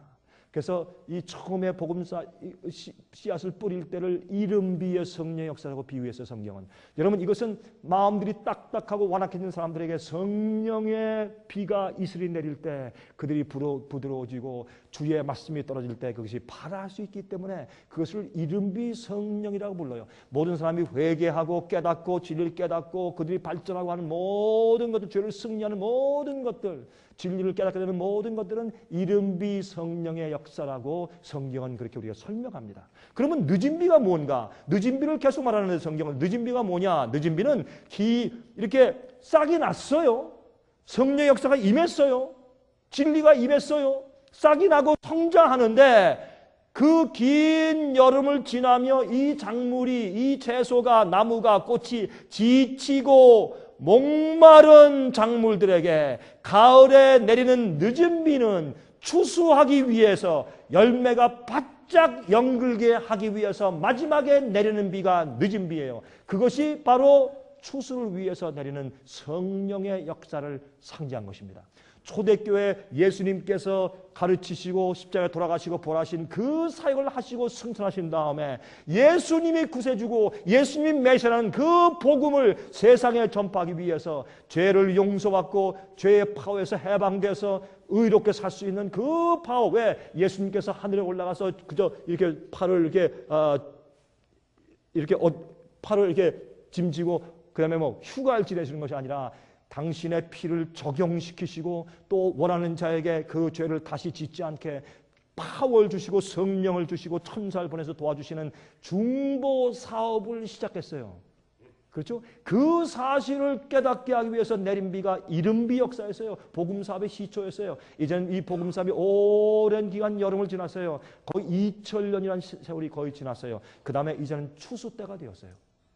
이 추수 때 주님께서 가르친 그 복음으로 이 세상의 끝에 마지막에 어떻게 사람들이 꼴지어 주느냐 말이에요. 가장 악한 시대, 죄악이 가장 많은 시대, 가장 악함을 항상 눈에 보고 들을 수밖에 없는 이런 악한 시대에 주님께서 가장 거룩한 것보다 그런 악한 시대에서 의롭게 사는 백성들을 만드는 추수가 시작돼요. 온 우주가 보는 것이 예수님의 십자가의 복음의 파워가 저렇게 능력이 있구나. 저런 자들을 저렇게 변화시킬 수 있어. 그렇다면 예수님의 십자가를 믿는 자들이 다시 회복돼서 하늘에 와도 우리가 이웃하고 살 수 있기에 그들이 정말 안전하게 된 것이구나. 여러분이시여, 천사들은요 마귀와 악한 천사에 의해서 그들의 친구를 3분의 1을 잃어버렸어요. 그들은 죄 반역, 계명 불순종 이러면 지긋지긋해요. 하나님께 하나님 죄송하지만 그들을 정말 안전합니까? 이 우리와 같이 앞으로 영원히 살 때 다시는 반역과 죄가 다시 일어나지 않을 정도로 안전할까요? 이렇게 물어요. 천사들은 너무 지긋지긋하고, 여러분 죄의 시작은 하늘이고 전쟁은 하늘에서 먼저 시작되었잖아요. 천사들은 3분의 1을 그 무수한 천사를 잊어버리고 그 천사들이 나가서 마귀가 되고 악령이 되어서 그렇게 역사하는 것을 볼 때 과연 저들의 능력을 하늘의 그 권세와 땅의 정사를 승리하고 거룩한 생활을 살 수 있는 자들이 되었는지, 예수님의 십자가의 보혈의 파워가 복음이 정말 사람들을 그렇게 변화시키는 것인지, 그래서 그들이 우리 곁에 와도 우리가 안전하게 그들과 영원히 살 수 있는지에 대해서 그들은 예수님께 질문하고 있어요. 그래서 뭐가 있어요? 하늘에 심판이 있어요. 책을 편다는 얘기가 있어요. 아니, 하나님께 무슨 책이 필요해요? 왜 기록이 왜 필요하냐고요? 왜? 하나님은 다 아시는데, 뭐 심판하시는데, 얘는 구원, 얘는 뭐 멸망 다 아시는데 왜 심판을 왜 베풀고 책을 펴고 왜 심판하시고 천천만만천하들이 다 들여다보고 연구하고 왜 그래요? 그들에게 하나님께서 보여주시는 것이에요. 자 봐라, 이 사람이 이렇게 죄를 지은 건 사실이야. 마귀의 고소 맞다. 근데 이 사람의 진정한 회개를 봐라. 그의 고백을 봐라. 그의 변화를 봐라. 그들이 성령 받은 것을 봐라 하고 책을 펴서 그들을 설득시켜서 천사들이 맞습니다 주님, 이 사람은 진짜 주님의 백성 되었군요. 할렐루야 찬송하면 자 내가 구원한다. 다음 사람. 이렇게 해서 책을 펴서 심판하신다고 성경은 말씀하고 있는 것이에요. 예? 이게 성경 복음에 대한 이해 아닙니까? 제가 잘못되었어요? 버리세요. 제 말이 맞아요? 성경적으로 받으세요. 그리고 기도하고 연구하세요. 목사님들이시여, 우리는 지금 초수 때 살고 있고 성령이 임할 때 살고 있기 때문에 우리가 잘못하면 악령을 받아요. 성령을 받은 것처럼 착각해요. 진리를 똑바로 알고 똑바로 진리로 거룩하게 되고 변화하는 경험을 해야 참 성령이 임해서 주님의 일꾼 되어서 진리를 전하고, 진리를 전할 때 우리가 전하는 진리가 하늘에서 온 참 진리다 라는 것을 깨닫게 하기 위해서 우리가 죽은 자를 살려요. 어떤 분들은요, 와서 안수 좀 받으시죠. 안수 한 번 받고 다 안 나요. 한 7번 받아야 되겠는데 7번 안 써요. 근데 병 났어요. 갔는데 또 재발해. 또 왔어. 또 받아. 이런 사람은 한두 명이, 여러분 목사님 잘 아시잖아요. 예수님이 성령으로 능력을 주어서 병 낫게 했는데 재발해요? 예수님께서 소경의 눈을 띄었는데 한 달 만에 다시 눈이 멀었더라. 그런 말씀이 성경에 있습니까? 이건 말도 안 되는 얘기들이 이 세상에 지금 퍼지고 있어요. 아니에요. 이제 앞으로 참 성령의 능력이 두 번째 오순절 오면요, 우리가 죽은 자를 부활시켜요. 왜요? 베드로도 했어요. 바울도 했어요. 예? 엘리사도 했어요. 왜 안 돼요? 우리가 아니고 하나님의 성령께서 우리를 통해서 하시는데 죽은 자가 막 살아나지. 그럴 때 세상이 뒤집어지면서 아, 저 사람들이 말하는 것이 참이구나 진리구나 깜짝 놀래요. 그때 우리가 우리 자랑을 해요. 그 다음부터 죽은 사람 다 나한테 와라. 그리고 한 사람 앞에 1,000,000원씩 받아요. 말도 안 되는 얘기지. 교회 헌금해라. 교회 건물 짓는다. 아주 뭐 부흥 강사가 와가지고 병 막 고치니까 헌금이 막 1억 10억씩 막 나오고 그렇게 해요. 하나님의 성령의 능력을 해서 그렇게 이용해 먹어요. 천만에요. 하나님은 우리에게 거저 주시는데 우리는 다 장사, 영혼들 가지고 장사하잖아요. 복음 가지고 장사꾼들 하잖아요. 예? 예수 가지고 다 장사하고. 여러분 제가 잘못됐어요. 이게 바벨론이에요. 이게 다른 게 바벨론이 아니고 깨어나서 눈을 떠서 봐야 돼요. 우리가 똑바로 말씀대로 봐야 참 성령을 받죠. 예? 이제 곧 추수가 와요. 늦은 비가 임하고 여러분 오순절 성령이 임할 때 전 두려워요. 정말. 야, 이럴 때 누가 주님의 종으로 인침받고 누가 성령의 그 권능을 받을까? 여러분 눈이 멀었는데 이 안에 동공이 안에서 썩어버리는 사람들 있잖아요. 소경들 가운데 동공이 썩어버리는 사람들 있잖아요. 이게 눈이 푹 들어가고 그런 사람들을 안수해서 눈동자가 살아나고 탁 떠서 눈을 본 그런 기적을 본 적 있으세요? 안수하는 사람들이 그런 일을 해요? 안 해요. 감기는 낫지. 다른 것도 아직도 어떻게 보면 암이 없어졌다 그래. 너 왜 또 재발해? 여러분이시요. 참 치유의 은사도 있어요. 있어요. 있을 수 있고 전 그거 다 도매금으로 정죄할 마음이 없어요. 어떻게 내가 하나님과 어떤 능력이라는 것을 내가 어떻게 판단하겠어요. 그러나 대부분 거의 다가 가짜예요. 요즘에 있는 것들은. 그거 말고 여러분 앞으로 참 복음을 전해서 이 세상 사람들이 전부 다 복음 듣고 내가 이 복음대로 굴복하느냐 안 하느냐를 결정하는 마지막 순간이 딱 왔을 때 그때가 언제인 줄 아세요? 아까 설명한 짐승의 표 환란이 올 때예요. 그때 내가 주님께 굴복하느냐 아니면 내가 먹고 살기 위해서 짐승의 표 받느냐 그것으로 이 세상에 무리가 둘로 딱 갈라져요. 중간은 없어요. 짐승의 표 받든지 안 받든지. 그럴 때 성령이 부어지고 참된 복음과 진리를 전파할 때 세상이 뒤집어져요. 많은 사람들이 그때 진리를 찾고 양심적으로 애쓰고 고민하는 사람들이 야 드디어 내가 찾던 진리가 저기에 있고 참된 정결케 된 교회가 저기 있구나 와 하고 그때는 자기 가족관계 교회 관계 무슨 권위관계 뭐 사업관계 전부 끝내버리고 이젠 진리가 제일 중요해. 하나님이 제일 중요해. 이젠 두려워할 것도 없고 볼 것도 없어요. 전부 박차고 일어나서 진리 위에 살려고 나올 때 그때 이 늦은 비의 역사 때문에 죽은 자를 살리고 우리가 기도할 때 죽은 자가 일어나는 놀라운 것을 보고 TV 방송으로 세계 막 퍼질 때 이 사람들이 누구야 도대체 이게 뭐야 이 귀신이야 뭐야 예수께서 병을 고쳤을 때 아 바알세불 귀신의 왕의 힘으로 고쳤다 그렇게 했어요. 여러분 주의 참 백성들이 성령의 능력을 가지고 이제 복음을 전하고 이 기적을 행할 때 사람들은 우리가 귀신 들렸다고 할 것이에요. 예수님도 그랬어요. 그러나 이 파워가 성령에 의해서 세상을 뒤집고 세상에 믿든지 안 믿든지 알고 가지가 딱 갈라지고 인쳐지고 짐승의 표를 받든지 하나님의 인을 받든지 두 무리가 갈라졌을 때 세상이 끝나는 것이에요. 그 일을 위해서 하나님께서 늦은 비를 준비하시고 주의 정결한 주의 종들과 목자들을 골라 빼시고 준비시키고 있습니다. 여러분이시여 제 가슴에 눈물이 있습니다. 여러분 제가 이번 기회에 여러분께 말씀드릴 때 혹시 여러분 마음을 제가 뜻하지 않게 인간적으로 상하게 한 것 있으면 용서하십시오. 저는 그런 뜻이 아닙니다. 전 여러분의 영혼들을 귀중히 여기고 제가 사랑합니다. 여러 목사님들이시여 여러 여자 목사님들이시여 기억하십시오. 우리는 하나님의 손안에 있는 우리가 성령을 이용해 먹는 것이 아니라 성령이 전적으로 우리를 이용하는 참된 성령 받는 자들이 되어야 합니다. 이제 곧 옵니다. 이제 곧 그런 때가 왔습니다. 한 번은 D.L. 무디가 말이죠. 시카고에서 이제 복음 사업을 하고 이제 큰 전도를 하는데 전도의 위원들이 모여서 의논을 하는데 이런 얘기를 했다 그래요. 어떤 젊은 목사가 아니 왜 위원장님 왜 항상 D.L. 무디 선생님만 설교합니까? 우리 못합니까? 아니 D.L. 무디 선생님이 성령님을 독점했습니까? 그러니까 위원장이 이런 말을 했대요. D.L. 무디 선생님이 성령을 독점한 것이 아니라 성령께서 D.L. 무디 선생님을 독점하신 것이죠. 그래서 그분이 설교하는 것이죠.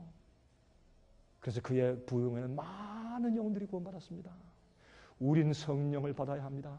주의 성령을 받아야 합니다. 우리의 죄가 사라지고 주 앞에 의롭게 굴복하고 깨끗해졌을 때 성령이 임하는 것입니다. 진리를 성경대로 믿고 따라갈 때 성령이 임하는 것입니다.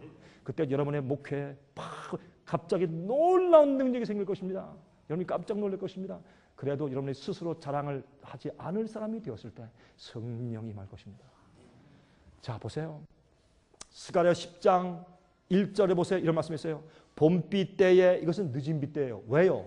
이스라엘 나라의 땅은 지금 우리하고 농경 시즌이 반대예요. 거기는 가을에 씨를 뿌리고 봄에 거두어요. 그래서 봄비 때 하는 것은 늦은 비 때 그런 말이에요. 늦은 비 때에, 그래서 영어 성경에 어떤 때는 늦은 비 때 이렇게 번역을 했어요. 늦은 비 때에 여호와 곧 번개를 내는 여호와께 비를 구하라. 무리에게 소낙비를 내려서 밭에 채소를 각 사람에게 주리라. 여러분, 목사님들 어떤 분들은 저한테 그렇게 얘기하시죠. 참 목사님이 힘듭니다. 진리만 얘기하면 사람들이 듣지 않고 교회 오지 않습니다. 진리 전하면 교회들이 줄어듭니다. 어떻게 하면 좋습니까? 탄식하는 목사님들이 많아요. 그래서 우리가 성령을 받아야 돼요.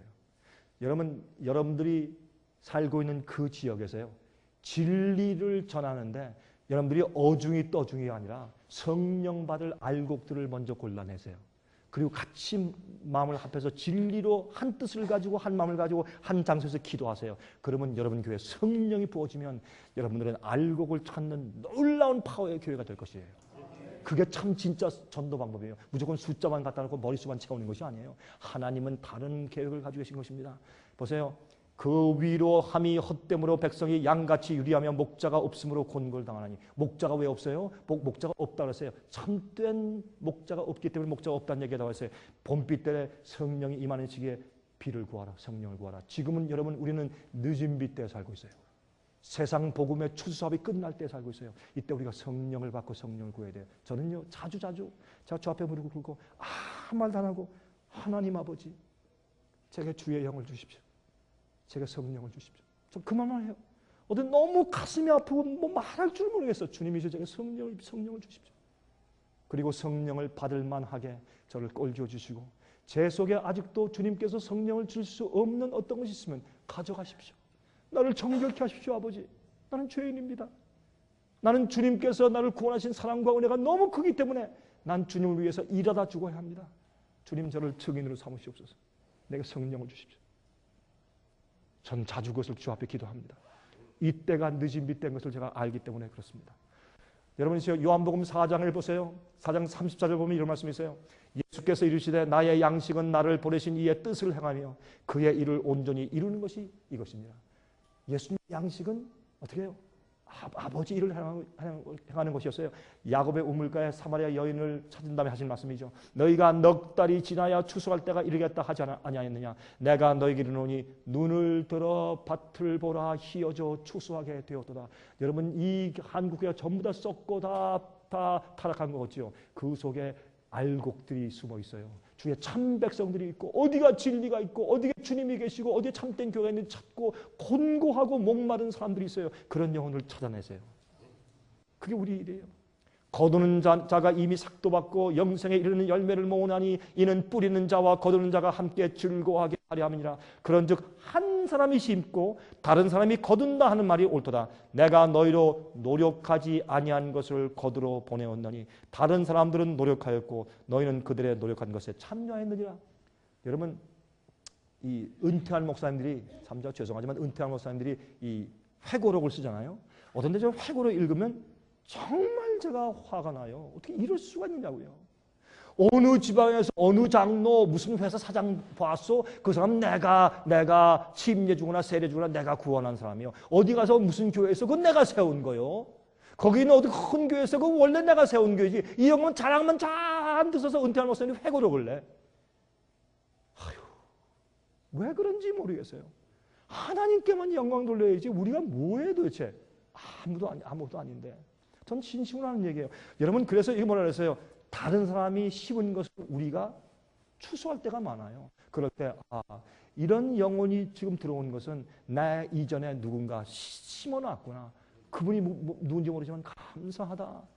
주님 감사합니다. 그리고 이 영혼을 추수할 기회를 내게 주셨으니 정말 감사합니다. 그러니까 내가 아닙니다. 하나님입니다. 그 전에 당신의 영혼 속에 씨를 심은 어떤 다른 사람이 있을 것입니다. 이렇게 할 때 우리는 겸손한 종이 되는 것이에요. 그렇게 말씀했어요, 성경은. 그런 자들에게 성령이 임할 거 아니에요. 자기 자랑이 있는 자들에게 절대 성령이 임할 수 없어요. 그러면 그 사람이요, 이 교회를 망하게 해버려요. 여러분 여러분 사도행전은 사실은 성령행전이라고 바꿔야지 이름을. 1장 4절 5절 8절 보시면 사도와 같이 모이사 저에게 분부하여 말씀하시되 예루살렘을 떠나지 말고 내게 들은 바 아버지의 약속하신 것을 기다리라.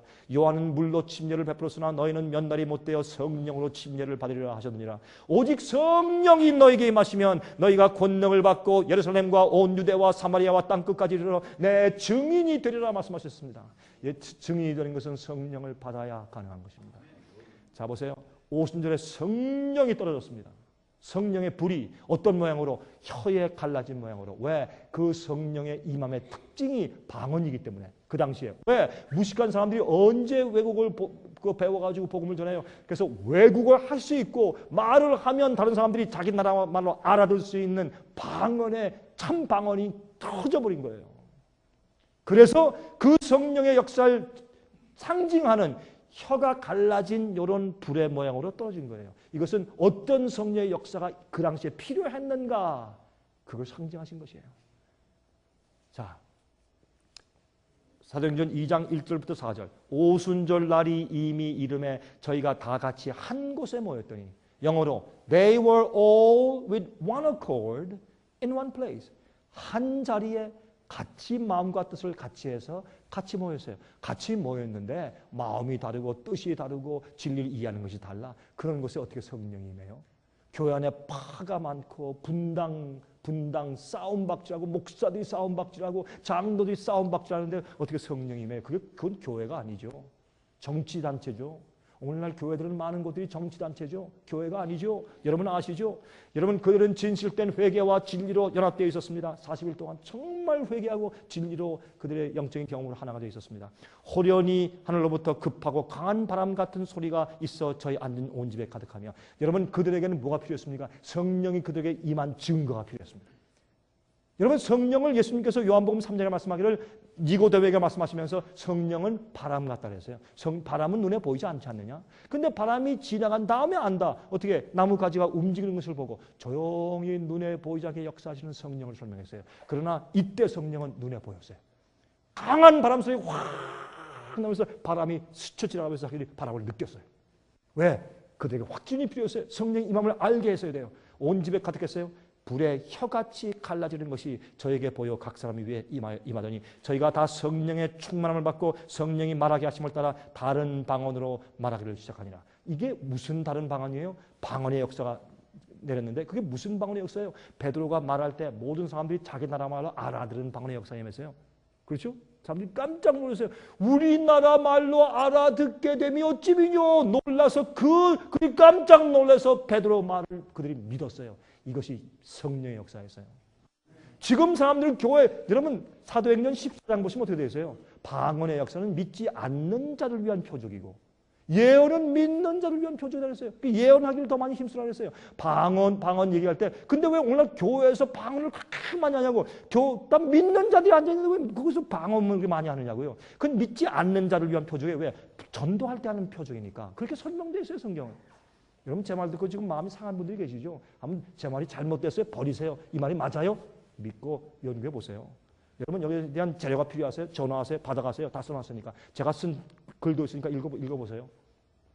자, 하나님의 섭리 역사 보세요.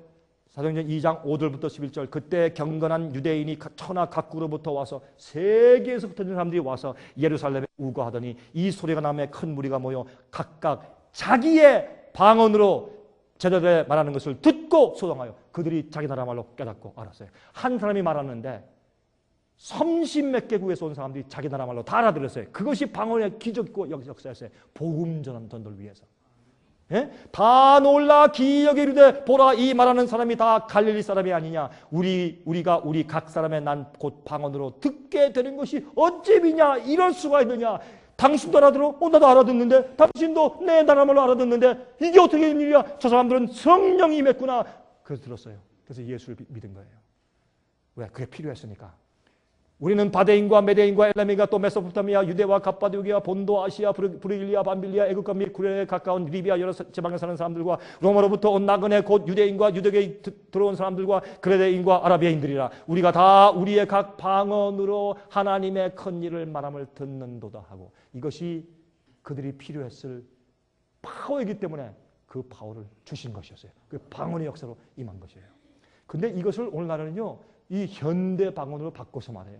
자기도 모르고 다른 사람이 들어도 모르는 방언을 얘기하면서 그걸 방언이라고 얘기해요. 제가 이거 가지고 시간 보내지 않겠어요. 여러분 저희 책자 읽어보세요. 그러면 이해하시게 될 거예요. 자, 한 가지 더. 사람의 이 두뇌의 기능 가운데 뭐가 있느냐? 어디에 확 너무 간절하고 너무 집중해서 막 이렇게 하면 어떤 말이 나와요. 그런 말이 나와요. 하나, 여러분 기분 나쁘시지만 제게 좀 들으십시오. 제가 여러분들을 사랑해서 하는 얘기지 비난하는 얘기 아니니까. 제가 한 번은 미국에서 이 주유소에 갔는데 주유소에서 있는 주인이 없어요. 어디 갔니? 이렇게 보니까 저기 주유소 점원이 한 명이 있는데, 뭐 한적한 곳이니까 뭐 여러 명이 있는 한 명이 있는데 그 안에서 길길 뛰면서 난리가 났어요. 마약에 취한 거예요. 마약에 취했는데 가서 이렇게 보니까 방언을 하는데, 마약에 취한 사람이 막 짓거리는데 이것을 영어로 gibberish 그래요. 이 알아들을 수 없는 이상한 소리가 막 나와요. 왜? 그는 지금 환각 상태에 있으니까. 우리 인간의 두뇌는 말이죠, 너무 간절하고 너무너무 해서 어디 집중하면 우리 두뇌에서 그런 현상이 일어날 수도 있습니다. 어떤 분들은 그렇게 하는 분들이 있어요. 그것을 여러분들이 성령이 임했다고 꼭 우리가 말해야 하겠습니까? 이 성령이 임할 때 방언이 무엇이었나를 한번 보세요. 또 하나는 그래요. 고넬료가 방언했어요. 어떻게 방언했나 한번 보십시다. 사도행전 10장에 30절부터 보세요. 고넬료가 가로되 나흘 전 이맘때까지 내 집에서 제9시 기도를 하는데 호련히 한 사람이 빛나는 옷을 입고 내 앞에 서서, 천사가 고넬료한테 말하기를 너 부하를 보내서 저쪽에 요바에 있는 피장이 집에 있는 그저 베드로를 데려오라. 베드로에게 천사가 나타나서 저 사람한테 그 사람들 같이 가라. 이렇게 양쪽으로 연결시켜줬어요. 그럴 때 보세요. 말하되 고넬료야, 하나님이 내 기도를 들으시고 내 구제를 기억하셨으니 사람을 요바에 보내어 베드로라 하는 시몬을 청하라. 저가 바닷가 피장 시몬의 집에 우거하느니라 하시기로 내가 곧 당신에게 사람을 보내었더니 오셨으니 잘하였나이다. 이제 우리는 주께서 당신에게 명하신 모든 것을 듣고자 하여 다 하나님 앞에 있나이다. 딱 준비됐어요. 그런데 보세요.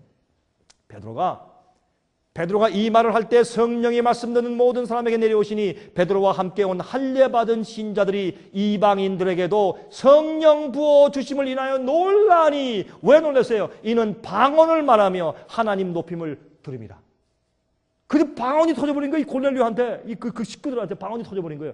근데 이게 어떻게 된 것이냐? 그래서 사람들이 보라, 이 방언 역사 있지 않느냐 이렇게 말을 해요. 그런데 재미있는 것은 이 일에 소문이 들리니까 어떻게 이방인들에게 이런 일이 있냐고 예루살렘 총회에서 물으니까 예루살렘 총회에 가서 베드로가 설명하는 장면이에요. 사도행전 11장 13절부터 보세요. 그가 우리에게 말하기를 천사가 내 집에, 이것은 사도들에게 가서 예루살렘 총회에서 설명하는 장면이에요. 베드로가 내 집에 서서 말하되 내가 사람을 요바에 보내어 베드로라 하는 시몬을 청하라. 그가 너와 내 온 집에 구원을 얻을 말씀을 내게 이르리라 함을 보았다 하거늘, 내가 말을 시작할 때 성령이 저에게, 누구? 고넬료와 그 식구들에게 임하기를 처음 우리에게 하신 것과 같이 하느니라. 언제? 오순절 성령 받고 말씀을 전할 때 통역자가 필요 없이 그냥 복음 전하는 그런 처음에 우리 임한 것처럼 하셨더라. 그래서 고넬료와 이 로마 백부장과 그의 식구들과 이 베드로와 그의 유대인들이 통역이 필요 없었어요.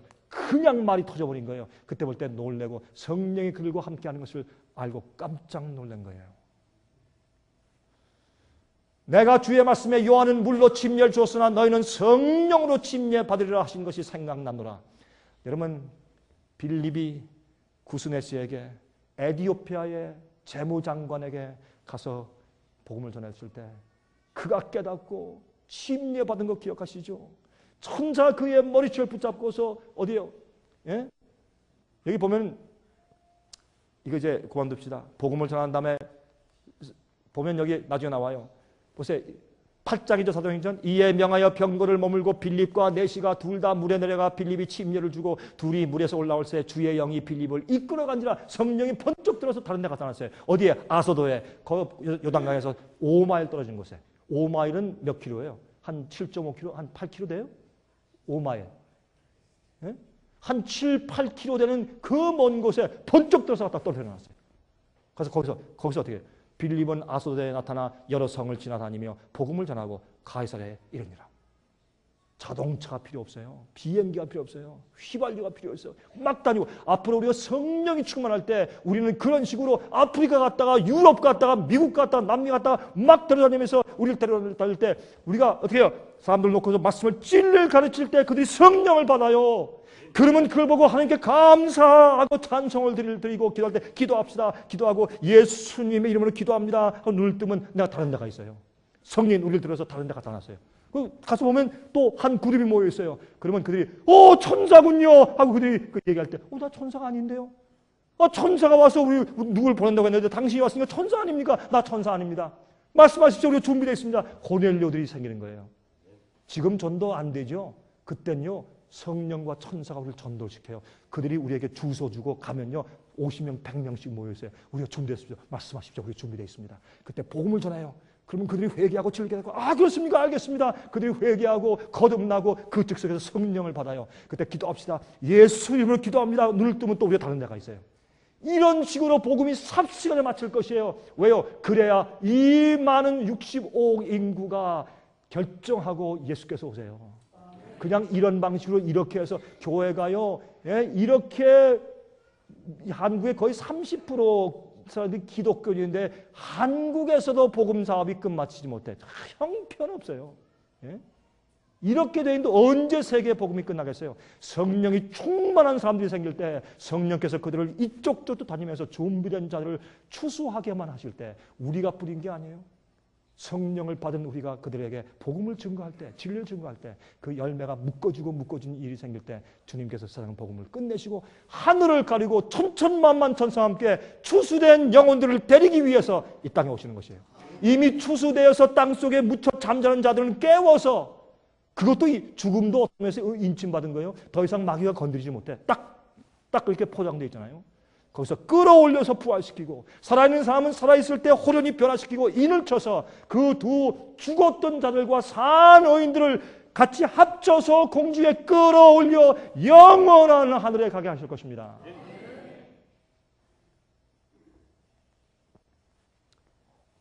성령을 받고 그들이 뭐 했어요? 이거 중요합니다. 이들이 오순절날 성령 받을 때와 성령을 받고 나서 무엇을 했는가? 잘 보세요. 주여, 사도행전 4장, 주여 이제도 저희의 위협함을 하감하옵시고 또 종들로 하여금 담대히 하나님의 말씀을 전하게 하여 주옵시며, 제일 중요한 목적이 뭐예요? 말씀을 전할 수 있는 능력을 받는 것이에요. 두 번째, 손을 내밀어 병을 낫게 하옵시며 표적과 기사가 거룩한 종 예수의 이름으로 이루어지게 하옵소서 하더라. 왜요? 그들이 복음을 전할 때 사람들이 안 믿으니까 그 표적이 필요하니까 우리에게 표적을 주십시오라고 기도했어요. 빌기를 다음에 모인 것이 진동하더니 무리가 다 성령이 충만하여 담대히 하나님의 말씀을 전파하니라. 그들이 성령을 받은 이유는요, 담대히 말씀을 전파하고 그 말씀에 파워가 있기 위해서 성령이 임했어요. 믿는 무리가 한 마음과 한 뜻이 되어 모든 물건을 서로 통용하고 제 재물을 조금이라도 제 것이라 하는 이가 하나도 없더라. 그때는 자기 것을 자기 것이라 하지 않는 완전히 비이기적인 예수님의 품성이 생겼어요. 그때 그 무리, 그 교회들에게 성령이 떨어졌어요. 요즘 같은 교회들에게 성령이 망했어요, 여러분. 교회 가면 여러분 그 주일날 다 패션쇼 하고 다니는데 그게 되겠어요? 보세요. 그들이 성경에 초점을 맞췄다는 사실을 이해하세요. 그들이 성령을 받은 다음에 뭘 했어요? 잘 보세요.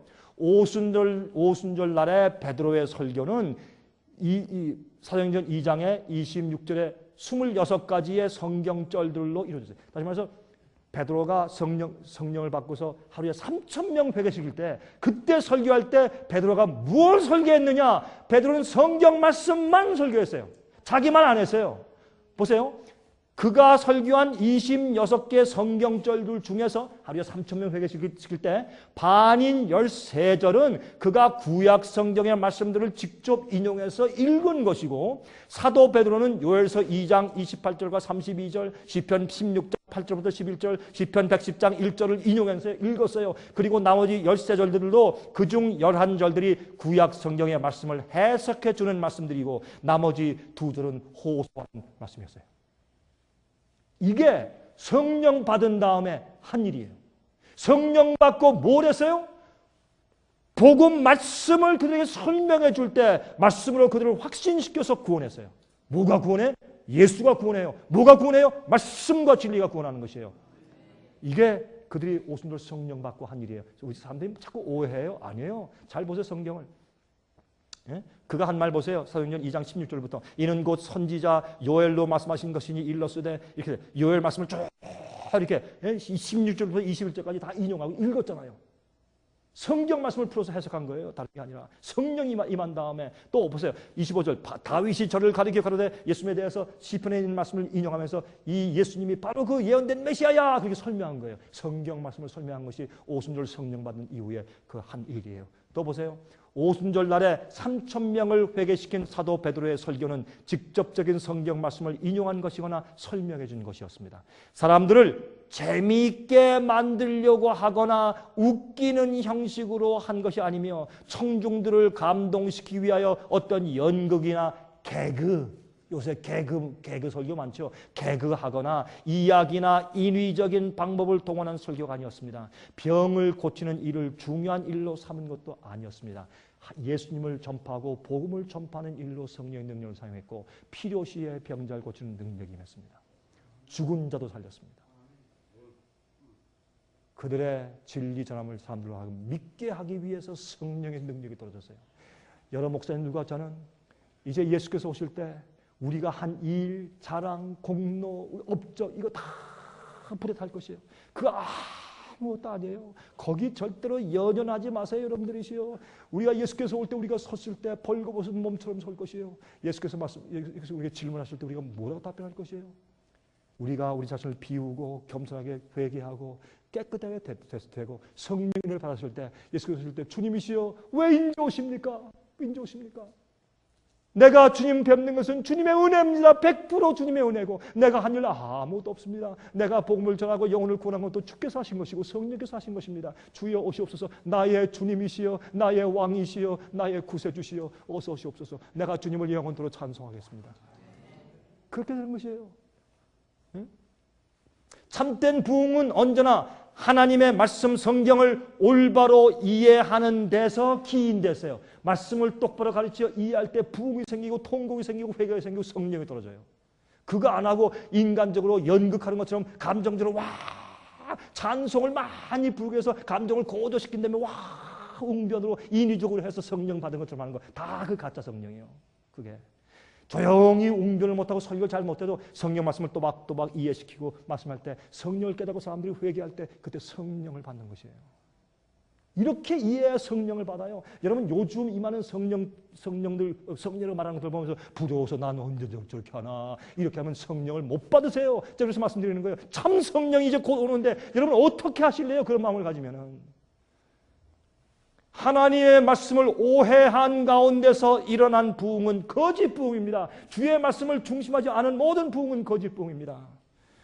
여러분이시여, 요한복음 14장 26절 보혜사 곧 아버지께서 내 이름으로 보내실 성령 그가 너에게 모든 것을 가르치시고 내가 너에게 말한 모든 것을 생각나게 하시리라. 요한복음 15장 12절부터 14절 내가 아직도 너에게 이를 것이 많으나 지금은 너희가 감당치 못하리라. 그러나 진리의 성령이 오시면 그가 너희를 모든 진리 가운데로 인도하시니 그가 자의로 말하지 않고 오직 듣는 것을 말하시며 장래일을 너에게 알리시리라. 그가 내 영광을 나타내리니 내 것을 가지고 너에게 알리겠습니다. 하나님은 겸손하신 하나님이세요. 참 이상해. 그 창조주, 그 무한하신 하나님이 겸손하신 분이에요. 예수님은 나 아무것도 아니고 아버지 위에서 일하는 자 이렇게 말씀하시고 성령도요. 나는 예수님을 증거하는 자인데 내가 하는 게 아니라 예수님의 영광을 나타내는 거 이렇게 하세요. 그러니 하나님 자체는 얼마나 거룩하고 겸손한 분들이에요. 그래서 동의하고 겸손한 마음이 없으면 성령을 못 받아요. 오순절은 이스라엘의 추수를 상징하는 절기예요. 오순절은. 예? 이 얘기를 하려면 또 시간이 걸리니까 제가 빨리 지나가고, 온 세상의 마지막에 추수 사업을 주님께서 하실 것입니다. 십자가로 주님께서 인도하신 추수 사업이 시작됩니다. 여러분, 예수님께서 승천하실 때 뭐라 그러세요? 그 천사가 옆에 섰다가, 이 갈릴리 사람들아, 왜 하늘만 쳐다보느냐? 너희가 본 이 예수는 너희가 본 그대로 다시 오실 것이다. 그러니 하늘만 쳐다보고 낙심하지 말아라. 옆을 좀 봐라. 추수할 때가 되었고 추수가 많이 희어졌으니까 성령을 받아라. 그렇게 말씀하신 거예요. 오순절은 이른비 성령의 역사였어요. 복음을 파종하는 시기였어요. 지금은 늦은 빛 되고 추수할 때예요. 여러분, 이제 추수가 와요. 저는 성경을 통해서 보면서 제가 저만큼 두려움이 생겼어요. 와, 이 추수가 오는구나. 주님의 큰 성령의 능력이 온다. 이른비보다 늦은 비 역사는 훨씬 더 커요. 오순절 역사보다 앞으로 오는 성령의 역사는 정말 파워풀할 것이에요. 세상을 뒤흔들 것이에요. 그때 담대할 것이에요. 만 명, 100만 명, 1000만 명 앞에 한 사람이 있어서 예수의 복음을 전할 때, 그때 그들은 성령이 충만해서 담대하게 될 것이에요. 베드로의 담대함보다 더할 것이요. 그러니 우리 준비가 어떻게 돼야 되겠어요? 예? 자, 여러분 보세요. 이게 마지막 추수 보세요. 예? 요한계시록 14장 14절부터 18절 보세요.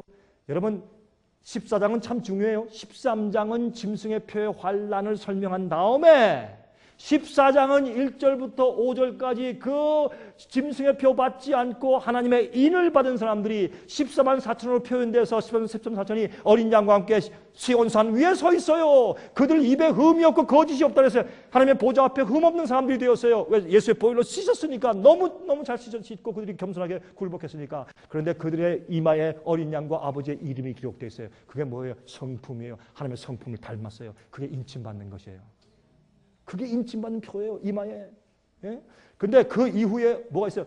천사 3명이 날아가면서 기별 전에 마지막 기별을 막 전해. 영원한 복음을 믿으라. 하나님을 두려워하고 그에게 영광을 돌리라. 심판할 시간이 이르렀으니 하늘과 땅과 바다와 그 가운데 있는 만물을 창조하신 이를 경배하더라. 뭐예요? 안식에 대한 회복이 와요. 제가 말씀드렸잖아요. 종교개혁의 회복의 마지막은 안식을 개혁이 와야 돼요. 예? 영원한 복음 얘기하면서 하늘과 땅과 바다와 그 가운데 있는 만물을 창조하신 이를 경배하라 하더라. 영원한 복음 속에 그게 들어가야 마지막에는 종교개혁이 아직 안 끝났어요. 진행 중이에요. 두 번째, 바벨론이 무너졌다 큰 성 바벨론이요. 그 포도즙으로, 예, 바벨론의 포도즙으로 만국을 취하게 했다. 폭로해. 그 오를 폭로해요. 여러분, 이제 우리 생애 빛의 일 가운데 중요한 것은 바벨론의 잘못된 가르침을 폭로하는 것이에요. 그리고 진리를 가르쳐주는 것이, 그것이 우리의 사명 가운데 하나예요. 세 번째 선생가 무슨 얘기를 해요? 짐승의 표를 받거나 그 손에나 이마의 표를 받거나 짐승의 우상에 경배하면 불에 다 죽는다. 받지 말아라. 주님의 사랑의 얘기예요. 우리가요, 우리 자식이 말 안 듣고 막 도망가면 어떻게 해요? 가지 말아라. 이럴 때 저 낭떠러지로 막 뛰어가는데, 얘야, 철수야, 착하지? 일로 돌아와. 가면 안 돼. 아, 말 들어, 엄마 일로 와. 그건 사랑이 아니에요. 평안하다, 안전하다 아니에요. 이놈 안 와, 너 죽는다. 너 다리 몽둥이 부러뜨릴 거야. 돌을 던지고. 왜? 당장 살려야 되니까. 그래서 그 기별이요, 무서워. 너 표 받아봐. 너 불로 태워 죽인다. 너 표 받아. 맞지 마. 이렇게 말씀드렸어요. 하나님의 사랑의 울부짖음이에요, 그게. 그 다음에 그 끝난 다음에 14절부터 이런 말씀이 나와요. 또 내가 보니 흰 구름이 있고 구름 위에 사람의 아들과 같은 이가 앉았는데 그 머리에는 금 면류관이 있고 그 손에는 이한 낫을 가졌더라. 추수가 시작돼요. 마지막 추수예요. 또 다른 천사가 성전으로부터 나와 구름 위에 앉은 이를 향하여, 예수님을 향해서 큰 음성으로 외쳐가라되 내 낫을 휘둘러 거두라. 이 번역이 잘못됐어요. 주님 낫을 휘둘르세요. 이렇게 번역을 해야죠, 한국말로. 거둘 때가 이르러 땅에 곡식이 다 익었음이로다 하니 구름 위에 앉은 이가, 예수님께서 낫을 땅에 휘두르며 곡식이 거둬지리라. 이거 예수께서 재림하시는 것이 아니에요. 예? 인치고 알곡을, 낫으로 쳐서 창고에 들이는 역사를 먼저 하시고 그러면 예수께서 재림하시는 것이에요. 보세요. 이거 그거 아니에요? 예? 또 다른 천사가 하늘에 있는 성전에서 나오는데 또한 이한 낫을 가졌더라. 다른 천사가 내려와요. 왜? 이것도 무슨 추수예요? 보세요. 또 불을 다스리는 다른 천사가 제하늘로부터, 이게 뭐예요? 7 재앙 내리는 천사예요. 나와 이한 낫 가진 자를 향하여 큰 음성으로 불러 가로되 내 이한 낫을 휘둘러 땅에 포도송이를 거두라. 그 포도가 익었느니라. 악인을 말하는 것이에요. 그 포도송이를 포도즙에 던져서 밟으면 거기에 포도즙이 나오니까 피가 흐르는 것을 말하는 것이에요. 여기는 인침, 추수, 알곡과 가라지가 추수되고 인침, 짐승의 표를 받았느냐, 하나님의 살아계신 하나님의 인을 받았느냐. 둘로 갈라져요. 추수사업이에요. 이때 지금 우리가 살고 있는 것이죠. 예수께서 오시기 직전에 예수님께서 지금 알곡을 고르시고 낫을 들고 계세요. 추수하고 계세요. 이때 주님께서 어떻게 해요? 추수꾼들을 모으세요. 성령 받을 자들을 모으세요. 성령 받을 종들을 모으세요. 이게 진짜 복음사위. 지금 이건 우리가 장난하는 거예요. 앞으로 엄청난 복음사위 와요. 끝나버려요. 끝나버려요. 성령의 역사를 앞으로. 그런 일이 와요. 그때 여러분과 제가 참여해야 그게 진짜 목회예요. 그게 진짜. 그걸 놓치면 우린 망하는 거예요. 그때 성령에 참여하지 못하면. 예수께서 오세요. 그런데 여러분 보세요. 레위기 23장의 절기들을 통해서 보는 하나님의 계획을 보세요. 절기가 참 우리가 연구할 때 중요해요. 절기들. 우리가 지금은 절기를 지킬 필요 없으나 절기는 우리에게 굉장히 중요한 교훈을 주고 예언을 줘요. 보세요. 6월절 그 시기와 그 때에 의미대로 예수님이 십자가에 딱 돌아가셨어요. 6월절에 어린 양으로 딱 돌아가셨어요. 요제절과 무교절. 여러분 요제절날 3일째 6월절부터 3일째 예수님이 십자가에 돌아가신 3일째 보라셨잖아요. 그럴 때 첫 열매를 드려요. 요제절. 요제절 어떻게 돼요? 첫 열매를 흔들어. 이렇게 위아래로. 그게 뭐예요? 메시아께서 위에서 땅으로 내려오셨습니다. 그리고 성천에 올라가십니다. 내려오셨습니다. 올라가십니다. 주께서 우리에게 추수를 주시니 주님께 영광을 돌리고 감사합니다. 주님께서 우리에게 양식을 주셨습니다. 감사합니다. 이렇게 위로 흔들었어요. 이거 요제절이에요. 예수님의 부활을 상징했어요. 그다음에 그날 딱 오순절 7 안식을 지나고 그 다음날 50일째 오순절에 추수할 때 첫 열매 드렸어요. 이 첫 열매는 뭔지 아세요? 요제절 드릴 때 이 대제사장이 가서 추수가 준비되었을 때 가서 제일 먼저 제일 잘 익은 극상품을 손으로 다 이렇게 뽑아다가 한 단을 묶어가지고 성소에 가서 흔들어 요제를 드린 그 단을 빻아가지고 떡을 만들어 구워서 떡 2덩이를 드렸어요. 그 첫 열매였어요. 그게 무슨 뜻인가? 예수님의 첫 열매는 죽은 자를 대표해서 부활해서 앞으로 죽은 자들이 많이 부활할 것에 대한 첫 열매시고 오순절날 2 열매는 뭐예요? 예수님의 죽으심을 인해서 주의 백성들 교회가 생겨요. 떡 2덩이 뭐예요? 유대인의 남은 자들과 이방인들이 들어와서 초대교회가 됐어요. 2 떡덩이를. 예수님의 죽으심 때문에 그 복음 때문에 교회가 일어나요. 첫 열매가 생겨요. 성령을 통하여 알곡을 추수하십니다. 그 다음에 어떻게 해요? 긴 여름을 지나요. 오순절 그날에 성령이 떨어졌어요. 이것이 추수할 때 첫 열매니까 120명이 첫 열매 나가서 복음을 전했잖아요. 이 모든 것이 정확하게 그 시기에 대해서 다 맞아서 떨어졌어요. 그 의미가 기나긴 여름을 지난 다음에 나팔절날. 나팔절날 뭐예요? 앞으로 대속죄일이 열흘 남았어요. 나팔 불어서 대속죄일 온 죄를 도말하고 회개하기 위해서 이 백성은 준비하라고 나팔을 불었어요. 10일 이후에 대속죄를 준비하는 시키는 날이에요. 대속죄일은 뭐예요? 모든 죄악들에서 정결케 되는 심판의 날이에요. 인침받는 날이에요. 여러분 아십니까? 여러분 성경을 연구하면 여러분과 저는 지금 대속죄일 시대에 살고 있어요. 지성소 시대. 예수님께서요. 이 땅에서 성소 제도를 보면 이 땅에서 하늘 성소로 가셨다가 이제는 하늘 성소에서 지성소로 들어가서 마지막 사업을 할 때 지금 우리가 살고 있는 것이에요. 자, 그런데 이 대속죄를 통과한 자들이 장막절에 들어가요. 정결케 된 자들이 하나님과 함께 영원히 살기 위한 것이 장막절의 의미예요. 근데 장막절이 시작될 때 첫 열매를 드려요. 이때는요, 알곡, 이때는 보리와 밀, 그게 아니에요. 이때는 보리와 밀이었어요. 이때는 이 봄절기 때는 이게 뭔지 아세요? 이때는요, 과일이에요. 과일. 각종 과일들. 이때는 유대인들과 그 인근에 있는 사람들에 대한 성령이 떨어졌어요. 처음에 첫 열매, 마지막 시대는 각종 과일, 바나나, 오렌지, 예? 또 무슨 수박, 포도. 이 마지막 시대는 추수 때인 말이죠. 각종 방언들 모든 사람들이 다 흩어졌어요. 거기서 첫 열매를 거두어서 성령을 부어주세요. 장막절이 시작돼요. 예수께서 오실 때 우리가 승천하면서 하늘에 올라갈 때 드디어 우리가 하늘에서 장막절을 지켜요. 이 지구상의 광야 생활을 한 것을 기념하면서 하늘에서 장막절이 시작돼요. 이게 절기 얘기예요.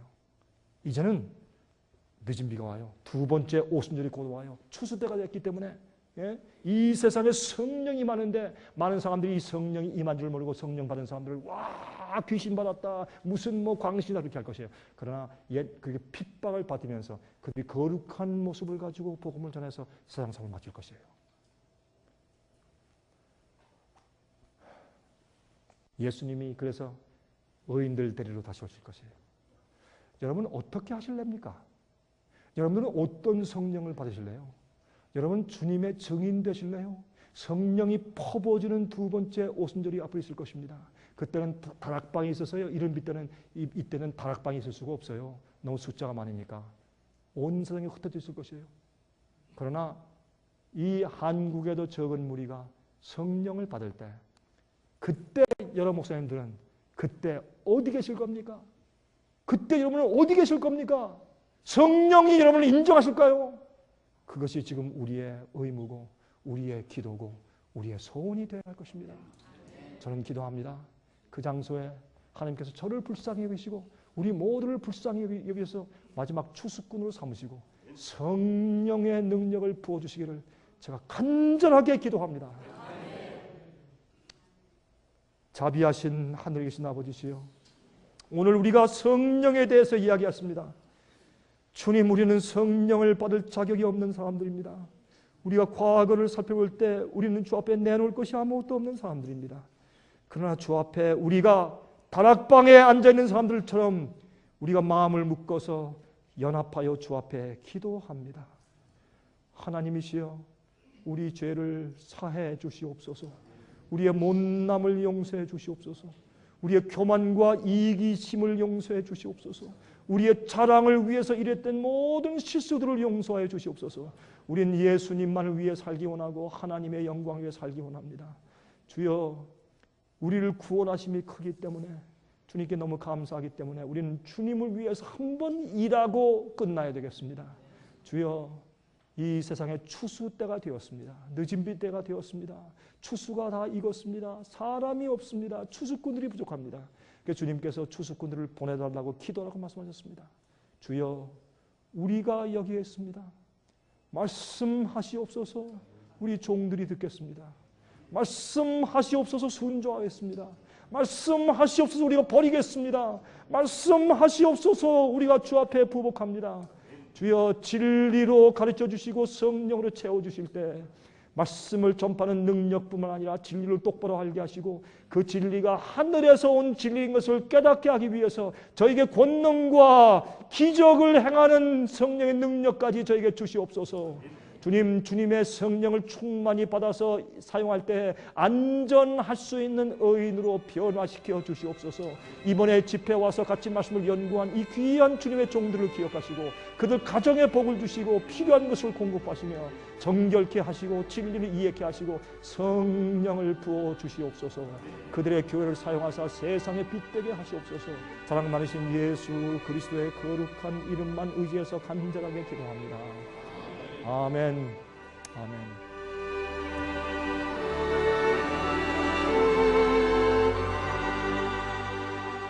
은혜 많이 받으셨습니까? 생애의 빛은 각종 미디어, 즉 출판물, 텔레비전, DVD, CD, 그리고 웹사이트를 통하여 복음을 전하는 미디어 선교 기관입니다. 생애의 빛 선교 사업에 대해서 좀 더 자세하게 알기 원하시는 분들은 웹사이트 www.sostv.net를 방문하시기 바랍니다. 생애의 빛 웹사이트에는 지금까지 나온 모든 월간지와 DVD, 텔레비전 방송물들을 누구나 무료로 보실 수 있도록 준비되어 있습니다. 지금까지 소개해드린 생애의 빛 선교 교재 중에서 원하시는 책자나 DVD가 있으시면 무료 전화 1877-704-1004번 1877-704-1004번으로 신청하여 주시기 바랍니다. 미국 동부 시간으로 월요일부터 금요일까지 9시에서 5시 사이에 전화해 주시면 감사하겠습니다. 그럼 다음 시간까지 안녕히 계십시오.